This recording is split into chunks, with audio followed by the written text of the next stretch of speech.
Deputy director Mandya, political science academy Mandya, pre recording videos.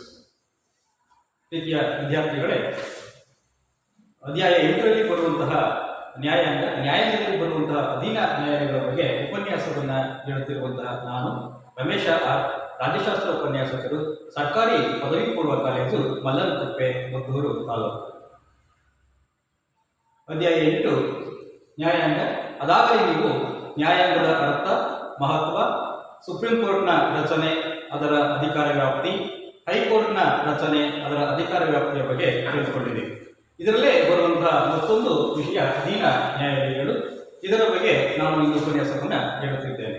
ಈ ಹಂತಗಳಲ್ಲಿ ಅಧೀನ ನ್ಯಾಯಾಲಯಗಳ ಬಗ್ಗೆ ತಿಳಿದುಕೊಳ್ತಾ ಹೋಗೋಣ. ಪೀಠಿಕೆ, ಅರ್ಥ, ರಚನೆ, ನೇಮಕ, ಅವಧಿ, ಅಧಿಕಾರ ವ್ಯಾಪ್ತಿ, ಅಂತಿಮವಾಗಿ ಉಪಸಂಹಾರ. ಭಾರತದ ನ್ಯಾಯಾಂಗ ವ್ಯವಸ್ಥೆ ಇಡೀ ವಿಶ್ವದಲ್ಲಿಯೇ ಅತ್ಯುತ್ತಮವಾದಂತಹ ನ್ಯಾಯಾಂಗ ವ್ಯವಸ್ಥೆಯನ್ನ ಹೊಂದಿದೆ.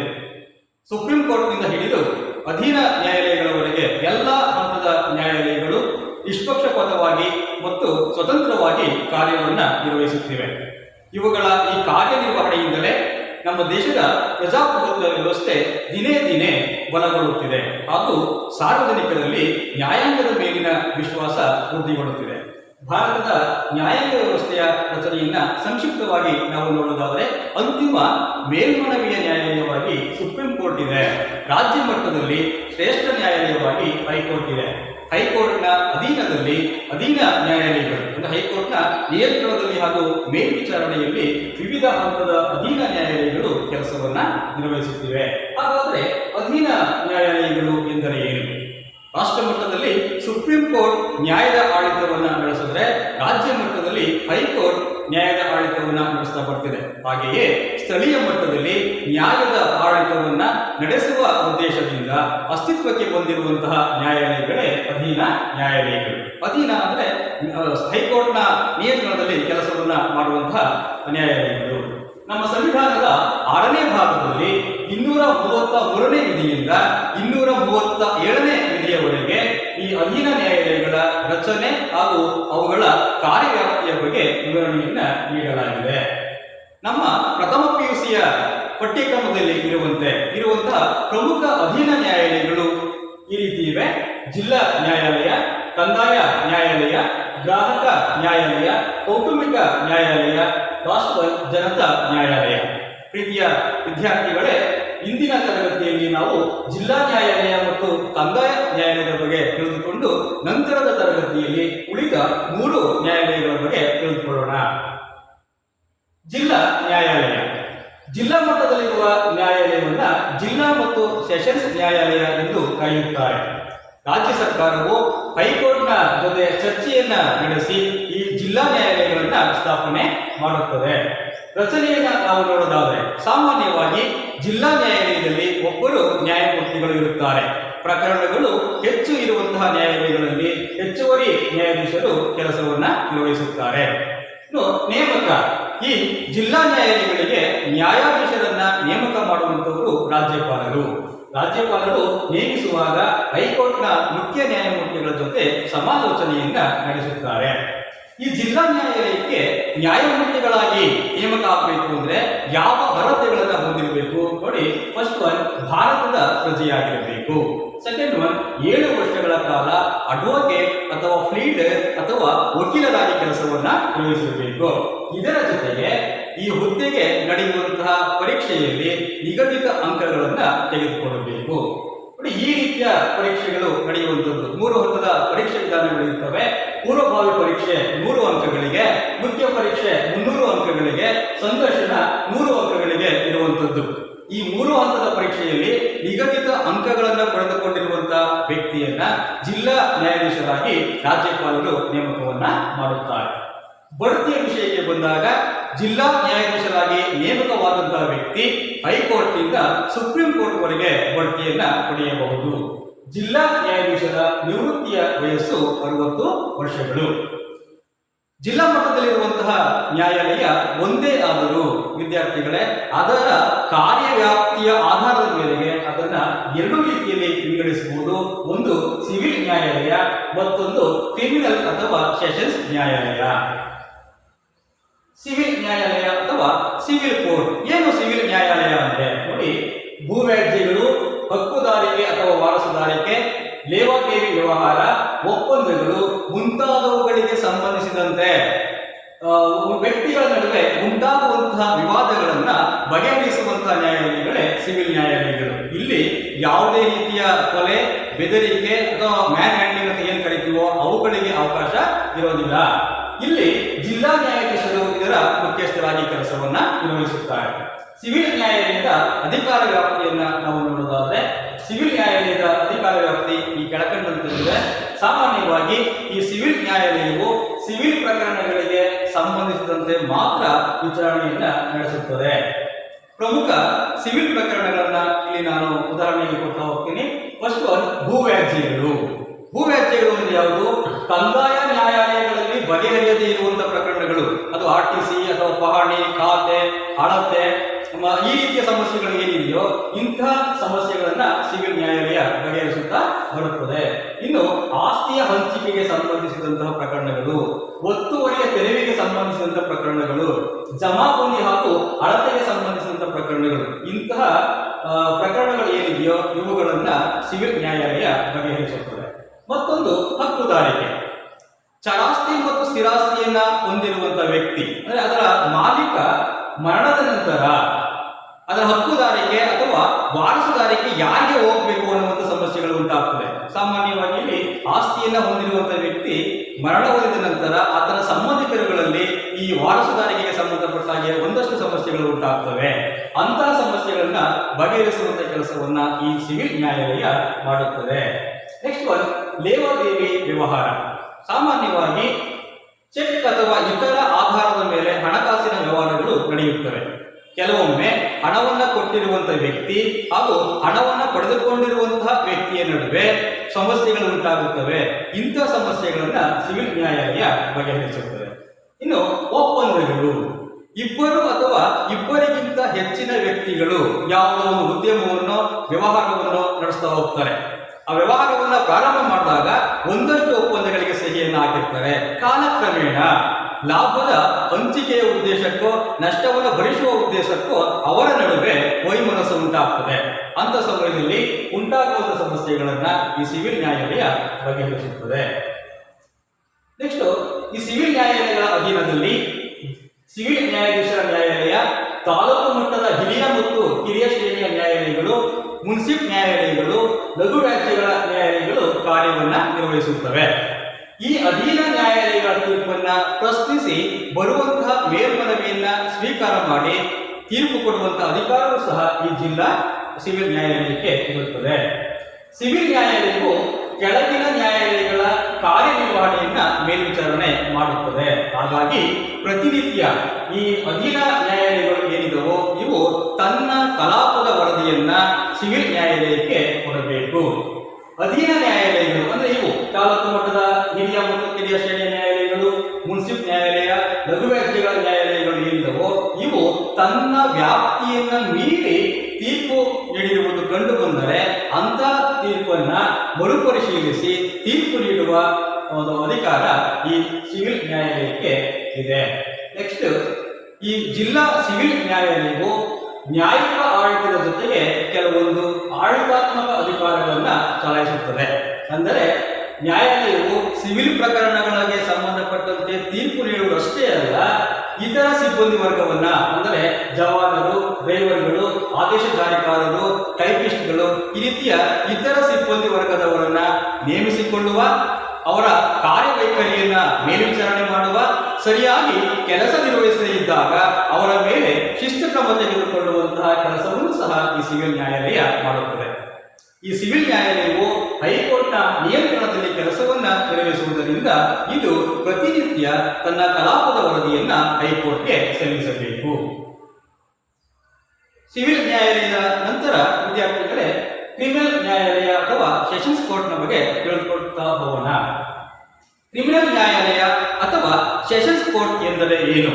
ನೋಡಿ, ಕೊಲೆ, ಕೊಲೆ ಯತ್ನ, ಬೆದರಿಕೆ, ಅತ್ಯಾಚಾರ, ಲೂಟಿ, ದೋಂಬಿ, ದ್ರೋಹ, ಮೋಸ, ವಂಚನೆ ಈ ರೀತಿಯ ಪ್ರಕರಣಗಳನ್ನ ಕುರಿತು ವಿಚಾರಣೆ ನಡೆಸಿ ತೀರ್ಪು ನೀಡುವಂತಹ ನ್ಯಾಯಾಲಯವೇ ಸೆಷನ್ಸ್ ನ್ಯಾಯಾಲಯ ಅಥವಾ ಕ್ರಿಮಿನಲ್ ನ್ಯಾಯಾಲಯ. ಅಂದರೆ IPC ಅಥವಾ ಭಾರತೀಯ ದಂಡ ಸಂಹಿತೆಯ ನಿಯಮಗಳನ್ನು ಉಲ್ಲಂಘನೆ ಮಾಡುವಂತಹ ಎಲ್ಲ ಪ್ರಕರಣಗಳನ್ನ ವಿಚಾರಣೆ ಮಾಡಿ ತೀರ್ಪು ನೀಡುವಂತಹ ಒಂದು ಅಧಿಕಾರ ಈ ಕ್ರಿಮಿನಲ್ ನ್ಯಾಯಾಲಯ ಅಥವಾ ಸೆಷನ್ಸ್ ನ್ಯಾಯಾಲಯಕ್ಕೆ ಇರುತ್ತದೆ. ಈ ನ್ಯಾಯಾಲಯದ ನ್ಯಾಯಾಧೀಶರನ್ನ ಜಿಲ್ಲಾ ಸತ್ರ ಅಥವಾ ಸೆಷನ್ಸ್ ನ್ಯಾಯಾಧೀಶರು ಎಂದು ಕರೆಯುತ್ತಾರೆ. ಈ ಸೆಷನ್ಸ್ ಕೋರ್ಟ್ನ ಅಧಿಕಾರ ವ್ಯಾಪ್ತಿಯನ್ನ ನಾವು ನೋಡೋದಾದ್ರೆ ಫಸ್ಟ್ ಒನ್ ಮೂಲ ಅಧಿಕಾರಗಳು. ನಾನು ಆಗಲೇ ಹೇಳಿದ ಹಾಗೆ ಭಾರತೀಯ ದಂಡ ಸಂಹಿತೆಯ ನಿಯಮಗಳನ್ನು ಉಲ್ಲಂಘನೆ ಮಾಡುವಂತಹ ಪ್ರಕರಣಗಳು ಏನಿದವೋ ಅದು ಕೊಲೆ ಯತ್ನ, ಅತ್ಯಾಚಾರ, ದೋಂಬಿ, ಮೋಸ ಈ ರೀತಿಯ ಪ್ರಕರಣಗಳನ್ನ ವಿಚಾರಣೆ ನಡೆಸಿ ತೀರ್ಪು ನೀಡುವಂತಹ ಅಧಿಕಾರ ಈ ನ್ಯಾಯಾಲಯಕ್ಕೆ ಇದೆ. ನೆಕ್ಸ್ಟ್ ಒನ್ ಮೇಲ್ಮನವಿಯ ಅಧಿಕಾರಗಳು. ಈ ಜಿಲ್ಲಾ ಸೆಷನ್ಸ್ ನ್ಯಾಯಾಲಯದ ಅಧೀನದಲ್ಲಿ ಸೀನಿಯರ್ ಸೆಷನ್ಸ್ ನ್ಯಾಯಾಲಯ, ಪ್ರಥಮ ದರ್ಜೆ ಮ್ಯಾಜಿಸ್ಟ್ರೇಟ್ ನ್ಯಾಯಾಲಯ, ದ್ವಿತೀಯ ದರ್ಜೆ ಮ್ಯಾಜಿಸ್ಟ್ರೇಟ್ ನ್ಯಾಯಾಲಯಗಳು ಕಾರ್ಯವನ್ನು ನಿರ್ವಹಿಸುತ್ತವೆ. ಈ ನ್ಯಾಯಾಲಯಗಳು ಕೊಟ್ಟಂತ ತೀರ್ಪನ್ನ ಪ್ರಶ್ನಿಸಿ ಬರುವಂತಹ ಮೇಲ್ಮನವಿಯನ್ನ ಸ್ವೀಕಾರ ಮಾಡಿ ತೀರ್ಪು ನೀಡುವ ಅಧಿಕಾರ ಈ ಜಿಲ್ಲಾ ಸೆಷನ್ಸ್ ಕೋರ್ಟ್ಗೆ ಇರುತ್ತದೆ. ನೆಕ್ಸ್ಟ್ ಒನ್ ಪುನರ್ ಪರಿಶೀಲನಾ ಅಧಿಕಾರ. ಹೊಸ ಸಾಕ್ಷ್ಯಗಳು ದೊರಕಿದಾಗ ತಾವು ಕೊಟ್ಟಿರುವಂತಹ ತೀರ್ಪನ್ನ ಬದಲಾಯಿಸಿಕೊಡುವಂತಹ ಒಂದು ಅಧಿಕಾರ ಈ ಸೆಷನ್ಸ್ ಕೋರ್ಟ್ಗೆ ಇದೆ. ನೆಕ್ಸ್ಟ್ ಒನ್ ಈ ನ್ಯಾಯಾಲಯವು 10 ಲಕ್ಷ ಹಾಗೂ 10 ಲಕ್ಷಕ್ಕಿಂತ ಹೆಚ್ಚಿನ ಮೊತ್ತದ ವ್ಯಾಜ್ಯಗಳನ್ನ ಬಗೆಹರಿಸುತ್ತದೆ. ವಿದ್ಯಾರ್ಥಿಗಳ ಒಂದನ್ನ ಗಮನಿಸಿ, 10 ಲಕ್ಷಕ್ಕಿಂತ ಕಡಿಮೆ ಮೊತ್ತದ ವ್ಯಾಜ್ಯಗಳು ಬೇರೆ ನ್ಯಾಯಾಲಯಗಳಲ್ಲಿ ತೀರ್ಮಾನ ಆಗ್ತವೆ. 10 ಲಕ್ಷ ಹಾಗೂ 10 ಲಕ್ಷಕ್ಕಿಂತ ಹೆಚ್ಚಿನ ವ್ಯಾಜ್ಯಗಳು ಈ ಜಿಲ್ಲಾ ಸೆಷನ್ಸ್ ಕೋರ್ಟ್ ನಲ್ಲಿ ತೀರ್ಮಾನ ಆಗ್ತವೆ. ನೆಕ್ಸ್ಟ್ ಈ ನ್ಯಾಯಾಲಯಕ್ಕೆ 7 ವರ್ಷಗಳವರೆಗೆ ಶಿಕ್ಷೆ ಕೊಡುವಂತಹ ಅಧಿಕಾರ ಇದೆ. 7 ವರ್ಷಗಳವರೆಗೆ ಶಿಕ್ಷೆ ನೀಡುವಂತಹ ಅಧಿಕಾರ ಇದೆ. ಕೆಲವೊಂದು ನ್ಯಾಯಾಲಯಗಳಿಗೆ ಕೆಲವೊಂದು ಪ್ರಕರಣಗಳಿಗೆ ಜೀವಾವಧಿ ಶಿಕ್ಷೆಯನ್ನ ಮತ್ತೆ ಕೆಲವು ಪ್ರಕರಣಗಳಿಗೆ ಜೀವಿತಾವಧಿ ಶಿಕ್ಷೆಯನ್ನ ನೀಡುವಂತಹ ಅಧಿಕಾರ ಇದೆ. ಜೀವಾವಧಿ ಶಿಕ್ಷೆ ಅಂದ್ರೆ ಗರಿಷ್ಠ 14 ವರ್ಷಗಳ ಶಿಕ್ಷೆ. ಜೀವಿತಾವಧಿ ಶಿಕ್ಷೆ ಅಂತ ಅಂದ್ರೆ ದೇಹದಲ್ಲಿ ಜೀವ ಇರುವವರೆಗೆ ಆತ ಜೈಲು ಶಿಕ್ಷೆಯನ್ನ ಅನುಭವಿಸಬೇಕಾಗ್ತದೆ. ಕೆಲವೊಂದು ಗಂಭೀರ ಪ್ರಕರಣಗಳಿಗೆ ಮರಣದಂಡನೆ ಅಥವಾ ಗಲ್ಲು ಶಿಕ್ಷೆಯನ್ನು ಕೊಡುವಂತಹ ಅಧಿಕಾರ ಈ ಸೆಷನ್ಸ್ ಕೋರ್ಟ್ಗೆ ಇದೆ. ಈ ಸೆಷನ್ಸ್ ಕೋರ್ಟ್ ಕೊಟ್ಟಂತ ಗಲ್ಲು ಶಿಕ್ಷೆ ಜಾರಿಗೆ ಬರಬೇಕಾದ್ರೆ ಹೈಕೋರ್ಟ್ನ ಸಮ್ಮತಿ ಹಾಗೂ ಒಪ್ಪಿಗೆ ಅತಿ ಅಗತ್ಯ. ಹೈಕೋರ್ಟ್ ಒಪ್ಪಿಗೆಯನ್ನು ಕೊಟ್ಟರೆ ಮಾತ್ರ ಸೆಷನ್ಸ್ ಕೋರ್ಟ್ ಕೊಟ್ಟಿರುವಂತಹ ಈ ಗಲ್ಲು ಶಿಕ್ಷೆ ಜಾರಿಗೆ ಬರುತ್ತದೆ. ನೆಕ್ಸ್ಟ್ ಒನ್ ಈ ನ್ಯಾಯಾಲಯ ಸೆಷನ್ಸ್ ಕೋರ್ಟ್ ಹೈಕೋರ್ಟ್ನ ನಿಯಂತ್ರಣಕ್ಕೆ ಒಳಪಟ್ಟು ಕೆಲಸವನ್ನು ನಿರ್ವಹಿಸುತ್ತದೆ. ಹಾಗಾಗಿ ಇದು ಪ್ರತಿನಿತ್ಯ ತನ್ನ ಕಲಾಪದ ವರದಿಯನ್ನ ಹೈಕೋರ್ಟ್ಗೆ ಸಲ್ಲಿಸಬೇಕು.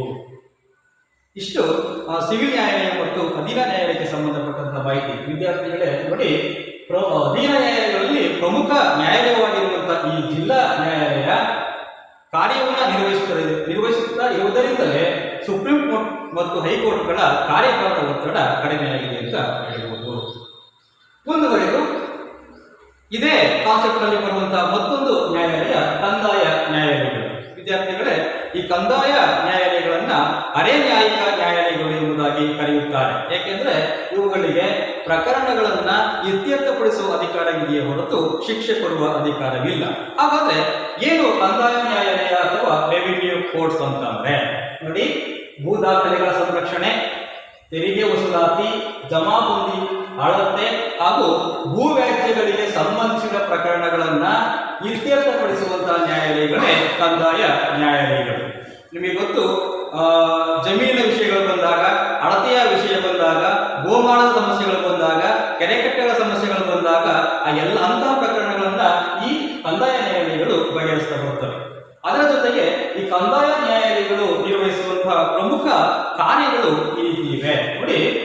ಇಡೀ ಜಿಲ್ಲೆಯ ವ್ಯಾಪ್ತಿಯಲ್ಲಿರುವಂತಹ ಭೂಮಿಯನ್ನ ಅಳತೆ ಮಾಡಿಸುವುದು, ಅದಕ್ಕೆ ಸರ್ವೆ ನಂಬರ್ಗಳನ್ನು ಕೊಡಿಸುವಂತಹ ಕೆಲಸವನ್ನ ಮಾಡುವುದು, ಜೊತೆಗೆ ಆ ದಾಖಲೆಗಳನ್ನ ನಿರ್ವಹಣೆ ಮಾಡುವಂತಹ ಕೆಲಸವನ್ನ ಇವು ಮಾಡ್ತಾ ಬರ್ತವೆ. ಖಾಸಗಿ ಜಮೀನು ಹಾಗೂ ಸರ್ಕಾರಿ ಜಮೀನುಗಳನ್ನ ಗುರುತಿಸಿ ಜಮಾಬಂದಿ ಮಾಡಿಸುವಂತಹ ಕೆಲಸವನ್ನ ಈ ರೆವಿನ್ಯೂ ನ್ಯಾಯಾಲಯಗಳು ಮಾಡುತ್ತವೆ. ನೆಕ್ಸ್ಟ್ ಗೋಮಾಳಗಳು, ಕೆರೆ, ಕಟ್ಟೆ, ಕಾಲುವೆಗಳು, ಗುಂಡುತೋಪುಗಳು, ಸ್ಮಶಾನ, ಅರಣ್ಯದ ಸರಹದ್ದುಗಳನ್ನು ಗುರುತಿಸಿ ಅದಕ್ಕೆ ಸಂಬಂಧಿಸಿದ ದಾಖಲೆಗಳನ್ನ ನಿರ್ವಹಣೆ ಮಾಡುವಂತ ಕೆಲಸವನ್ನ ಈ ನ್ಯಾಯಾಲಯಗಳು ಮಾಡುತ್ತವೆ. ನೆಕ್ಸ್ಟ್ ಜಿಲ್ಲಾಧಿಕಾರಿಗಳು, ಉಪವಿಭಾಗಾಧಿಕಾರಿಗಳು, tehsildar, deputy tehsildar, revenue inspector, village accountant ಮೊದಲಾದ ಅಧಿಕಾರಿಗಳ ಸಹಾಯದಿಂದ ಸರ್ಕಾರ ವಿಧಿಸುವಂತಹ ಭೂ ಕಂದಾಯವನ್ನ ಸಂಗ್ರಹಿಸುವಂತ ಕೆಲಸವನ್ನ ಈ ನ್ಯಾಯಾಲಯಗಳು ಮಾಡ್ತಾ ಬರ್ತವೆ. ನೆಕ್ಸ್ಟ್ ಒನ್ ಆಸ್ತಿಯ ದಾಖಲೆಗೆ ಸಂಬಂಧಿಸಿದ ಅಂದರೆ ಪಹಣಿ ಅಥವಾ RTC, ಖಾತೆ, MR ಮೊದಲಾದ ದಾಖಲೆಗಳಲ್ಲಿ ಉಂಟಾಗಿರುವಂತಹ ನ್ಯೂನತೆಗಳನ್ನ ಸರಿಪಡಿಸುವಂತ ಕೆಲಸವನ್ನ ಈ ಕಂದಾಯ ನ್ಯಾಯಾಲಯಗಳು ಮಾಡುತ್ತವೆ. ನೆಕ್ಸ್ಟ್ ಒನ್ ಭೂ ವ್ಯಾಜ್ಯಗಳನ್ನ ಬಗೆಹರಿಸುವಂಥದ್ದು. ಭೂಮಿಗೆ ಸಂಬಂಧಪಟ್ಟಂತ ಎಂಥ ಪ್ರಕರಣಗಳಿರಲಿ ಅವುಗಳನ್ನ ಬಗೆಹರಿಸುವಂಥದ್ದು ಈ ನ್ಯಾಯಾಲಯದ ಮುಖ್ಯ ಕರ್ತವ್ಯವಾಗಿರುತ್ತದೆ. ನೆಕ್ಸ್ಟ್ ನಮ್ಮ ಒಂದು ವ್ಯವಸ್ಥೆಯಲ್ಲಿ ಇರುವಂತಹ ಪ್ರಮುಖ ಕಂದಾಯ ನ್ಯಾಯಾಲಯಗಳು ಯಾವ್ದಾವುದು ಎಂಬುದನ್ನ ನಾವು ನೋಡ್ತಾ ಹೋಗೋಣ. ನೋಡಿ, ಮೊದಲನೇದು ಕಂದಾಯ ಸಮಿತಿ, ಎರಡನೇದು ಕಮಿಷನರ್ಸ್ ನ್ಯಾಯಾಲಯ, ಮೂರನೇದು ಕಲೆಕ್ಟರ್ಸ್ ನ್ಯಾಯಾಲಯ, ನಾಲ್ಕನೇದು ತಹಶೀಲ್ದಾರ್ ನ್ಯಾಯಾಲಯ. ಮೊದಲನೇದು ಕಂದಾಯ ಸಮಿತಿ ಅಥವಾ ರೆವಿನ್ಯೂ ಬೋರ್ಡ್. ಕಂದಾಯ ಸಮಿತಿ ಅಥವಾ ರೆವಿನ್ಯೂ ಬೋರ್ಡ್ ಜಿಲ್ಲೆಯ ಉನ್ನತ ರೆವಿನ್ಯೂ ನ್ಯಾಯಾಲಯವಾಗಿದೆ. ಅಂದ್ರೆ ಈ ರೆವಿನ್ಯೂ ಬೋರ್ಡ್ ಅಥವಾ ಕಂದಾಯ ಸಮಿತಿ ಏನಿದೆಯೋ ಇದು ಜಿಲ್ಲಾ ಮಟ್ಟದ ನ್ಯಾಯಾಲಯಗಳಲ್ಲಿ, ಕಂದಾಯ ನ್ಯಾಯಾಲಯಗಳಲ್ಲಿ ಅತ್ಯುನ್ನತ ಮೇಲ್ಮನವಿಯ ನ್ಯಾಯಾಲಯವಾಗಿ ಕೆಲಸವನ್ನ ನಿರ್ವಹಿಸುತ್ತದೆ. ಇಲ್ಲಿ ಕಂದಾಯ ಇಲಾಖೆಯ ಅಧೀನ ಕಾರ್ಯದರ್ಶಿಯವರು ಮುಖ್ಯಸ್ಥರಾಗಿ ಅಂದ್ರೆ ನ್ಯಾಯಾಧೀಶರಂತೆ ಕೆಲಸವನ್ನ ನಿರ್ವಹಿಸುತ್ತಾರೆ. ಇದು ಎಲ್ಲ ಅಧೀನ ಕಂದಾಯ ನ್ಯಾಯಾಲಯಗಳ ಅಂದ್ರೆ ತಹಶೀಲ್ದಾರ್ ನ್ಯಾಯಾಲಯ, ಕಲೆಕ್ಟರ್ಸ್ ಕೋರ್ಟ್ ಮತ್ತೆ ಕಮಿಷನರ್ಸ್ ಕೋರ್ಟ್ ಏನಿದೆಯೋ ಈ ಅಧೀನ ನ್ಯಾಯಾಲಯಗಳ ತೀರ್ಪುಗಳನ್ನ ಪ್ರಶ್ನಿಸಿ ಬರುವಂತಹ ಮೇಲ್ಮನವಿಯನ್ನ ಸ್ವೀಕಾರ ಮಾಡಿ ತೀರ್ಪು ಕೊಡುವಂತಹ ಒಂದು ಕೆಲಸವನ್ನ ಈ ಕಂದಾಯ ಸಮಿತಿ ಮಾಡುತ್ತದೆ. ಸಾಮಾನ್ಯವಾಗಿ ಇದು ಹೈಕೋರ್ಟ್ನ ಮೇಲ್ವಿಚಾರಣೆಯಲ್ಲಿ ಹಾಗೂ ನಿಯಂತ್ರಣದಲ್ಲಿ ಕೆಲಸವನ್ನ ಮಾಡುತ್ತದೆ. ನೋಡಿ, ತಹಶೀಲ್ದಾರ್ ನ್ಯಾಯಾಲಯ, ಕಲೆಕ್ಟರ್ಸ್ ನ್ಯಾಯಾಲಯ, ಕಮಿಷನರ್ಸ್ ನ್ಯಾಯಾಲಯದಲ್ಲಿ ಬಗೆಹರಿದಿರುವಂತಹ ಭೂ ವ್ಯಾಜ್ಯಗಳು ಇಲ್ಲಿ ಬಗೆಹರಿಬೇಕು. ಇಲ್ಲಿಯೂ ಬಗೆಹರಿಲ್ಲ ಅಂದ್ರೆ ಅದು ಸಿವಿಲ್ ಸೂಟ್ ಆಗಿ, ಸಿವಿಲ್ ಪ್ರಕರಣವಾಗಿ ಹೈಕೋರ್ಟ್ ಅಲ್ಲಿಂದ ಸುಪ್ರೀಂ ಕೋರ್ಟ್ಗೆ ಆ ಪ್ರಕರಣ ಹೋಗಬಹುದು. ನೆಕ್ಸ್ಟ್ ಒನ್ ಕಮಿಷನರ್ಸ್ ನ್ಯಾಯಾಲಯ, ಕಮಿಷನರ್ಸ್ ಕೋರ್ಟ್.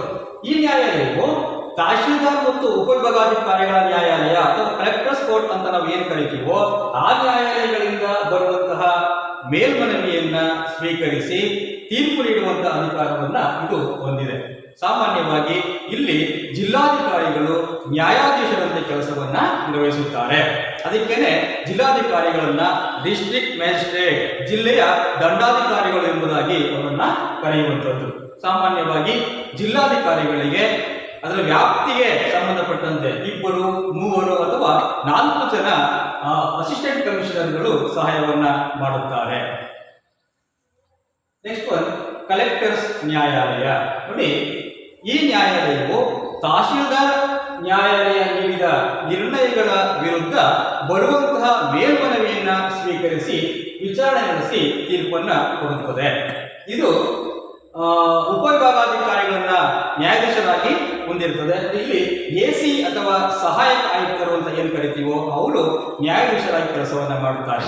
ಸಾಮಾನ್ಯವಾಗಿ ವಾರದಲ್ಲಿ 2 ದಿನ ಈ ಭೂ ವ್ಯಾಜ್ಯಗಳಿಗೆ ಸಂಬಂಧಪಟ್ಟಂತ ಪ್ರಕರಣಗಳನ್ನ ಇತ್ಯರ್ಥಪಡಿಸುವಂತ ಕೆಲಸವನ್ನ AC ಮಾಡ್ತಾ ಹೋಗ್ತಾರೆ. ಇನ್ನು ತಹಶೀಲ್ದಾರ್ ನ್ಯಾಯಾಲಯ.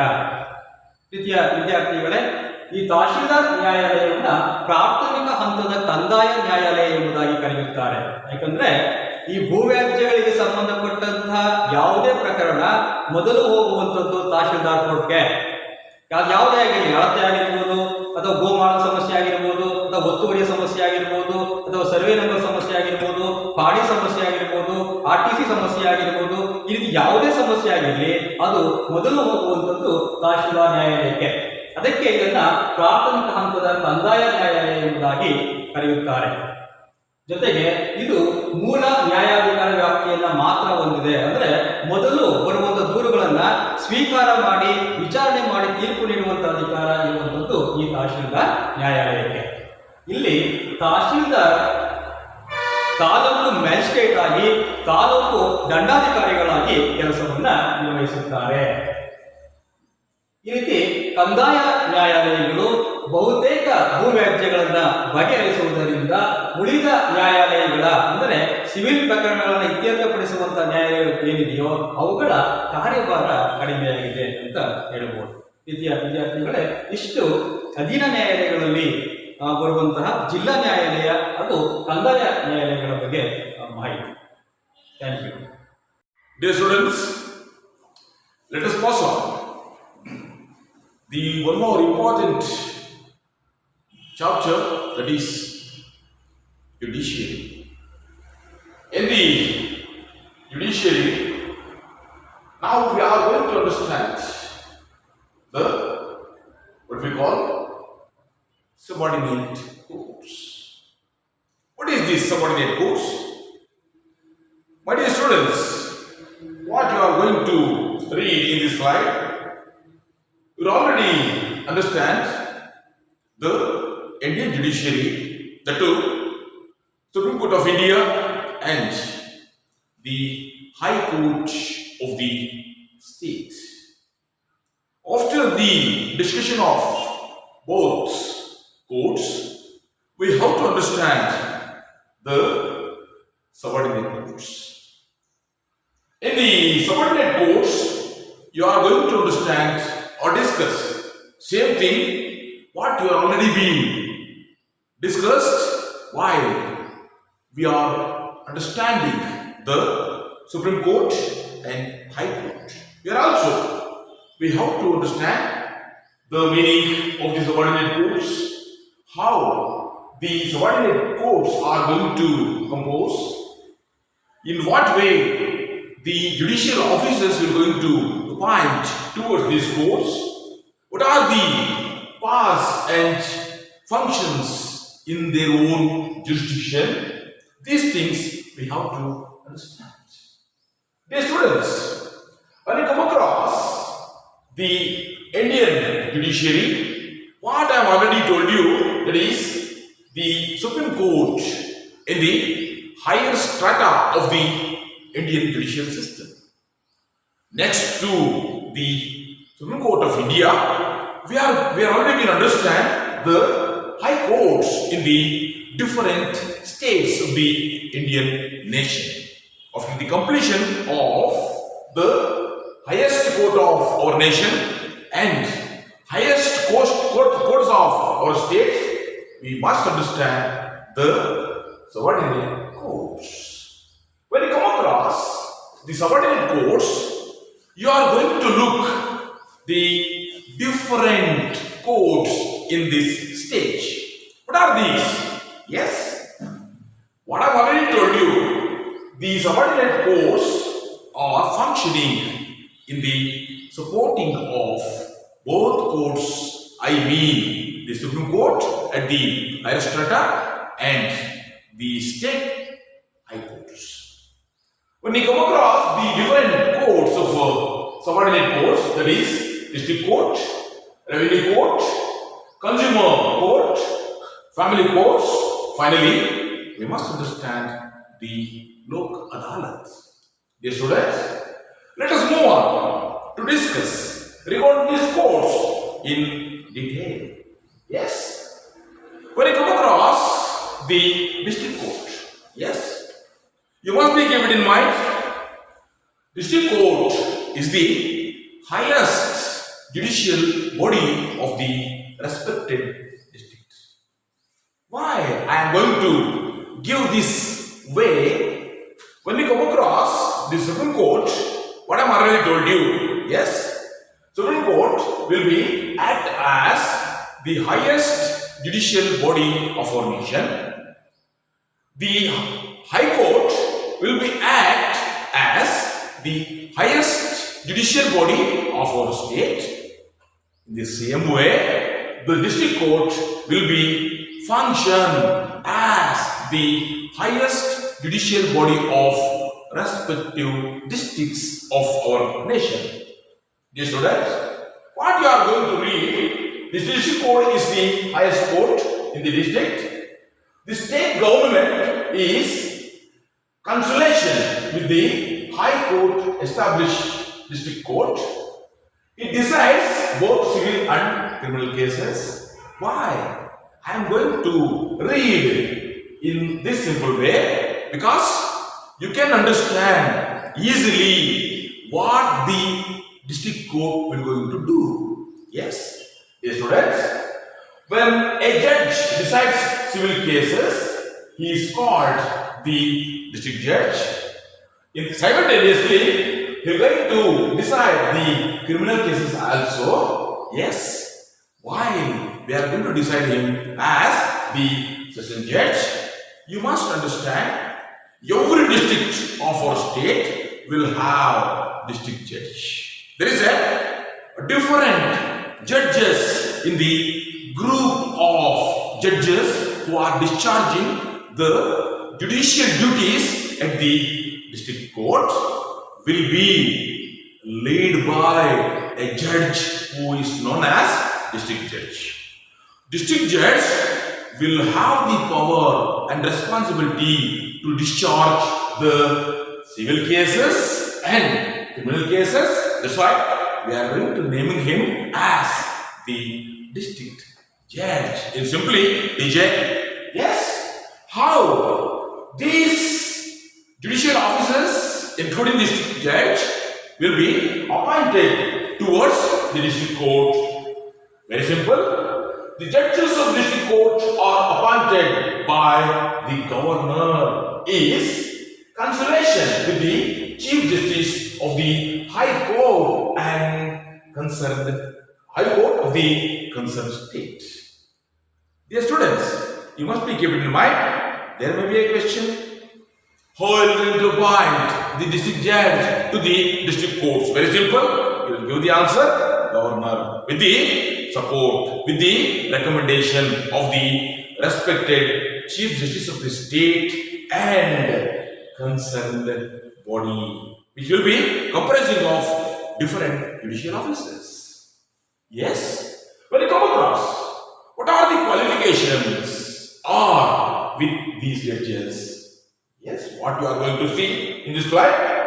One should be citizen of India. The same thing applicable here also. What you are already been understand while we are going to discuss at the Supreme Court and High Court. The same thing will be applied here also. A person should be an advocate of 7 years standing as an official in the judicial services of the Union or the State Public Service Commission.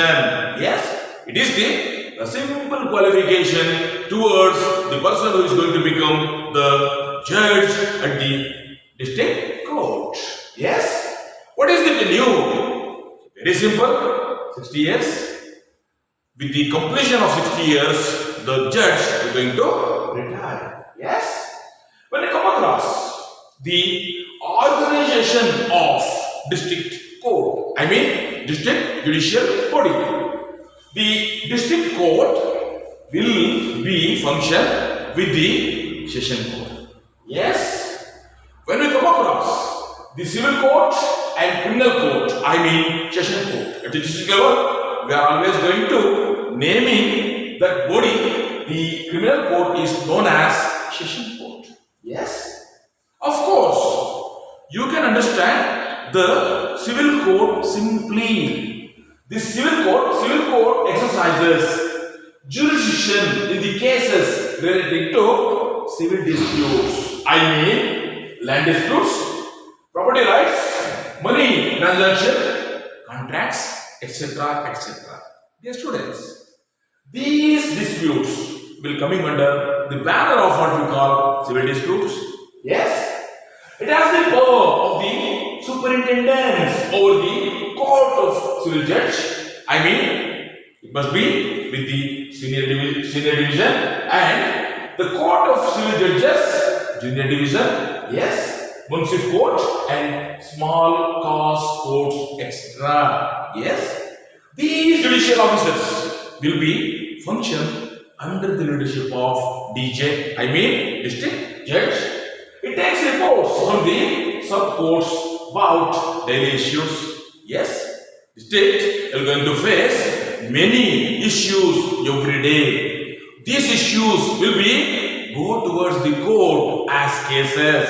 Yes, appeals can be made to it about the cases which are already even adjudicated by its subordinate courts. Yes, if there is a decision of subordinate courts, maybe go through or knock at the door of highest court of justice as appeals. Yes, when you come across, the civil court has administration power with the jurisdiction of power.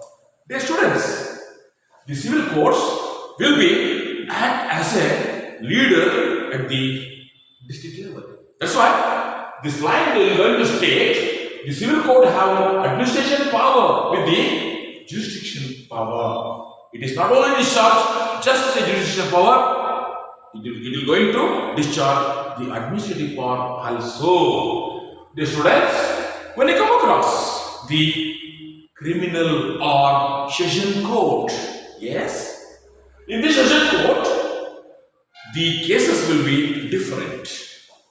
You must be understand, the civil cases and criminal cases will be decided in the same building, of course, but the scenario of cases of these courts will be quite different. Yes, I already told you, while I am giving some hints about the functions of the parts of the civil court, I told you there will be a simply what we are going to call disputes with the land, revenue, et al. But when you come across similar criminal cases, it is quite different. Here there will be inhuman activities, you must be kept in mind.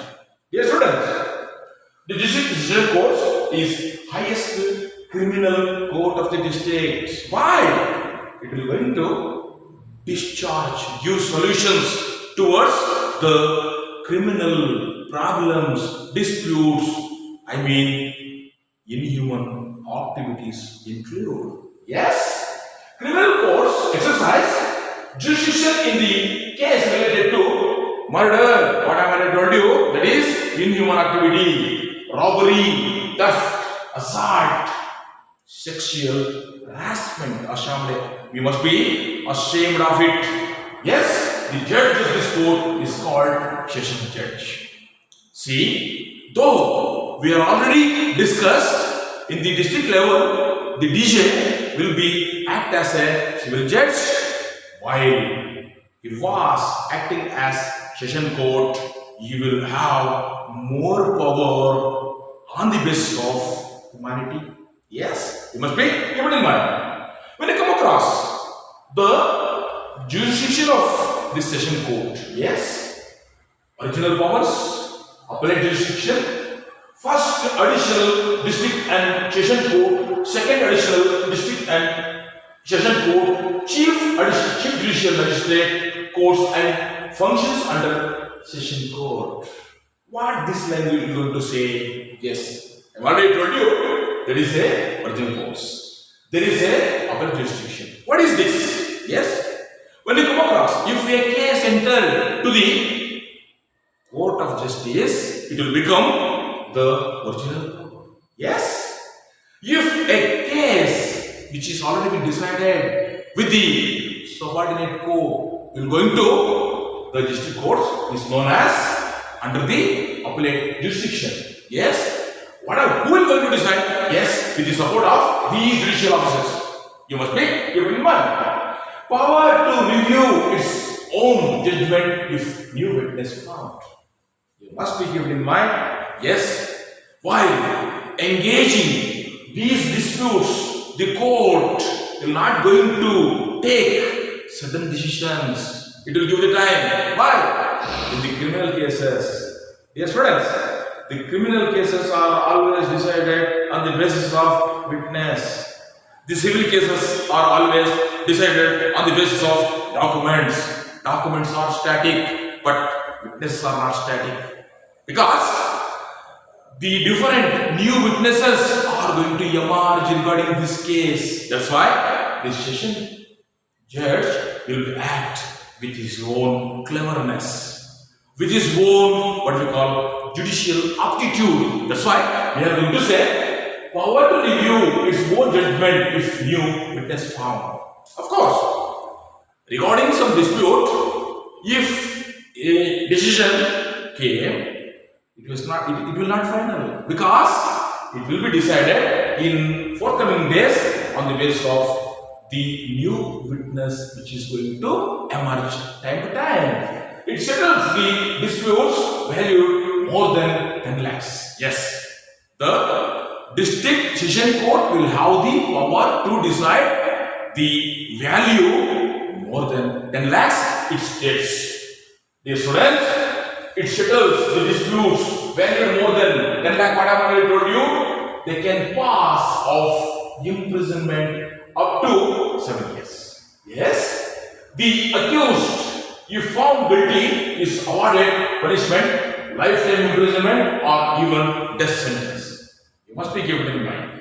Not only lifetime imprisonment, the district courts will have the power to extend, to give even death sentence. You must be given in mind. Death sentence is subject to the confirmation by the High Court. It is very important thing. The district session court is always function under the guidance, supervision of the state High Court. That's why while the district session court is extending, giving the death sentence, it must be followed by the confirmation of the High Court of respective state. You must be given in mind, my dear students. District court being one of the important subordinate court play important role by giving its judgment local level and reduce the workload of High Court. You must be given in mind. What is the simple thing in this juncture? Why we have to understand the subordinate courts? Because in the Indian judicial system, at the higher strata, yes, our honorable Supreme Court is there. At the state level, our honorable High Court is there. But the vital role will be discharged with the yeoman services. It is always with what we call subordinate courts. That's why we are going to say the subordinate courts, the two district civil and session court, is going to reduce the pressure, the stress, the judicial pressure on the High Court. That's why we are going to say it reduces the workload of High Court. Dear students, what I want to tell you at the district level, I hope you will be aware how important this course. I mean the civil court and session court while discharging the punishment or judgments regarding the criminal cases and civil cases at the local level. Yes, because we are living in the rural areas, that too in Indian state. That's why we must be aware of the functions of our own district court will going to discharge. Yes, I hope you will have the simple idea regarding the functions and honorableness of our district courts in this what we call stage. Let me pass on one more important subordinate court, that is revenue courts. What is this? Dear students, you must be keeping in mind. Revenue courts are always engaging their disputes, their problems with the officials, higher officials of the Indian or what we call state administrative system. Let us pass on. What is this? Yes? Courts which deal with the cases related to land records, its assessment and collection of land revenue is called revenue courts. Importantly, we have to know what are these courts. Yes? Revenue Board, Commissioner's Court, Collector's Court and Tahsildar Court. Dear students, simply even an uneducated of our society will have the idea about these courts. these revenue courts, because each and every person of our society will have the idea with his routine life. Yes? Let me pass on. What are these courts in the coming discussion? When you come across the revenue board, what is this? This is the highest court of revenue in every district. Yes? The revenue board will be act as highest court of revenue in every district. It works directly under control and supervision of High Court. Yes. How these boards will be act under the what we call supervision of High Court. You must be keep it in mind. It receives appeal from lower revenue courts. You will be understand in the coming stages.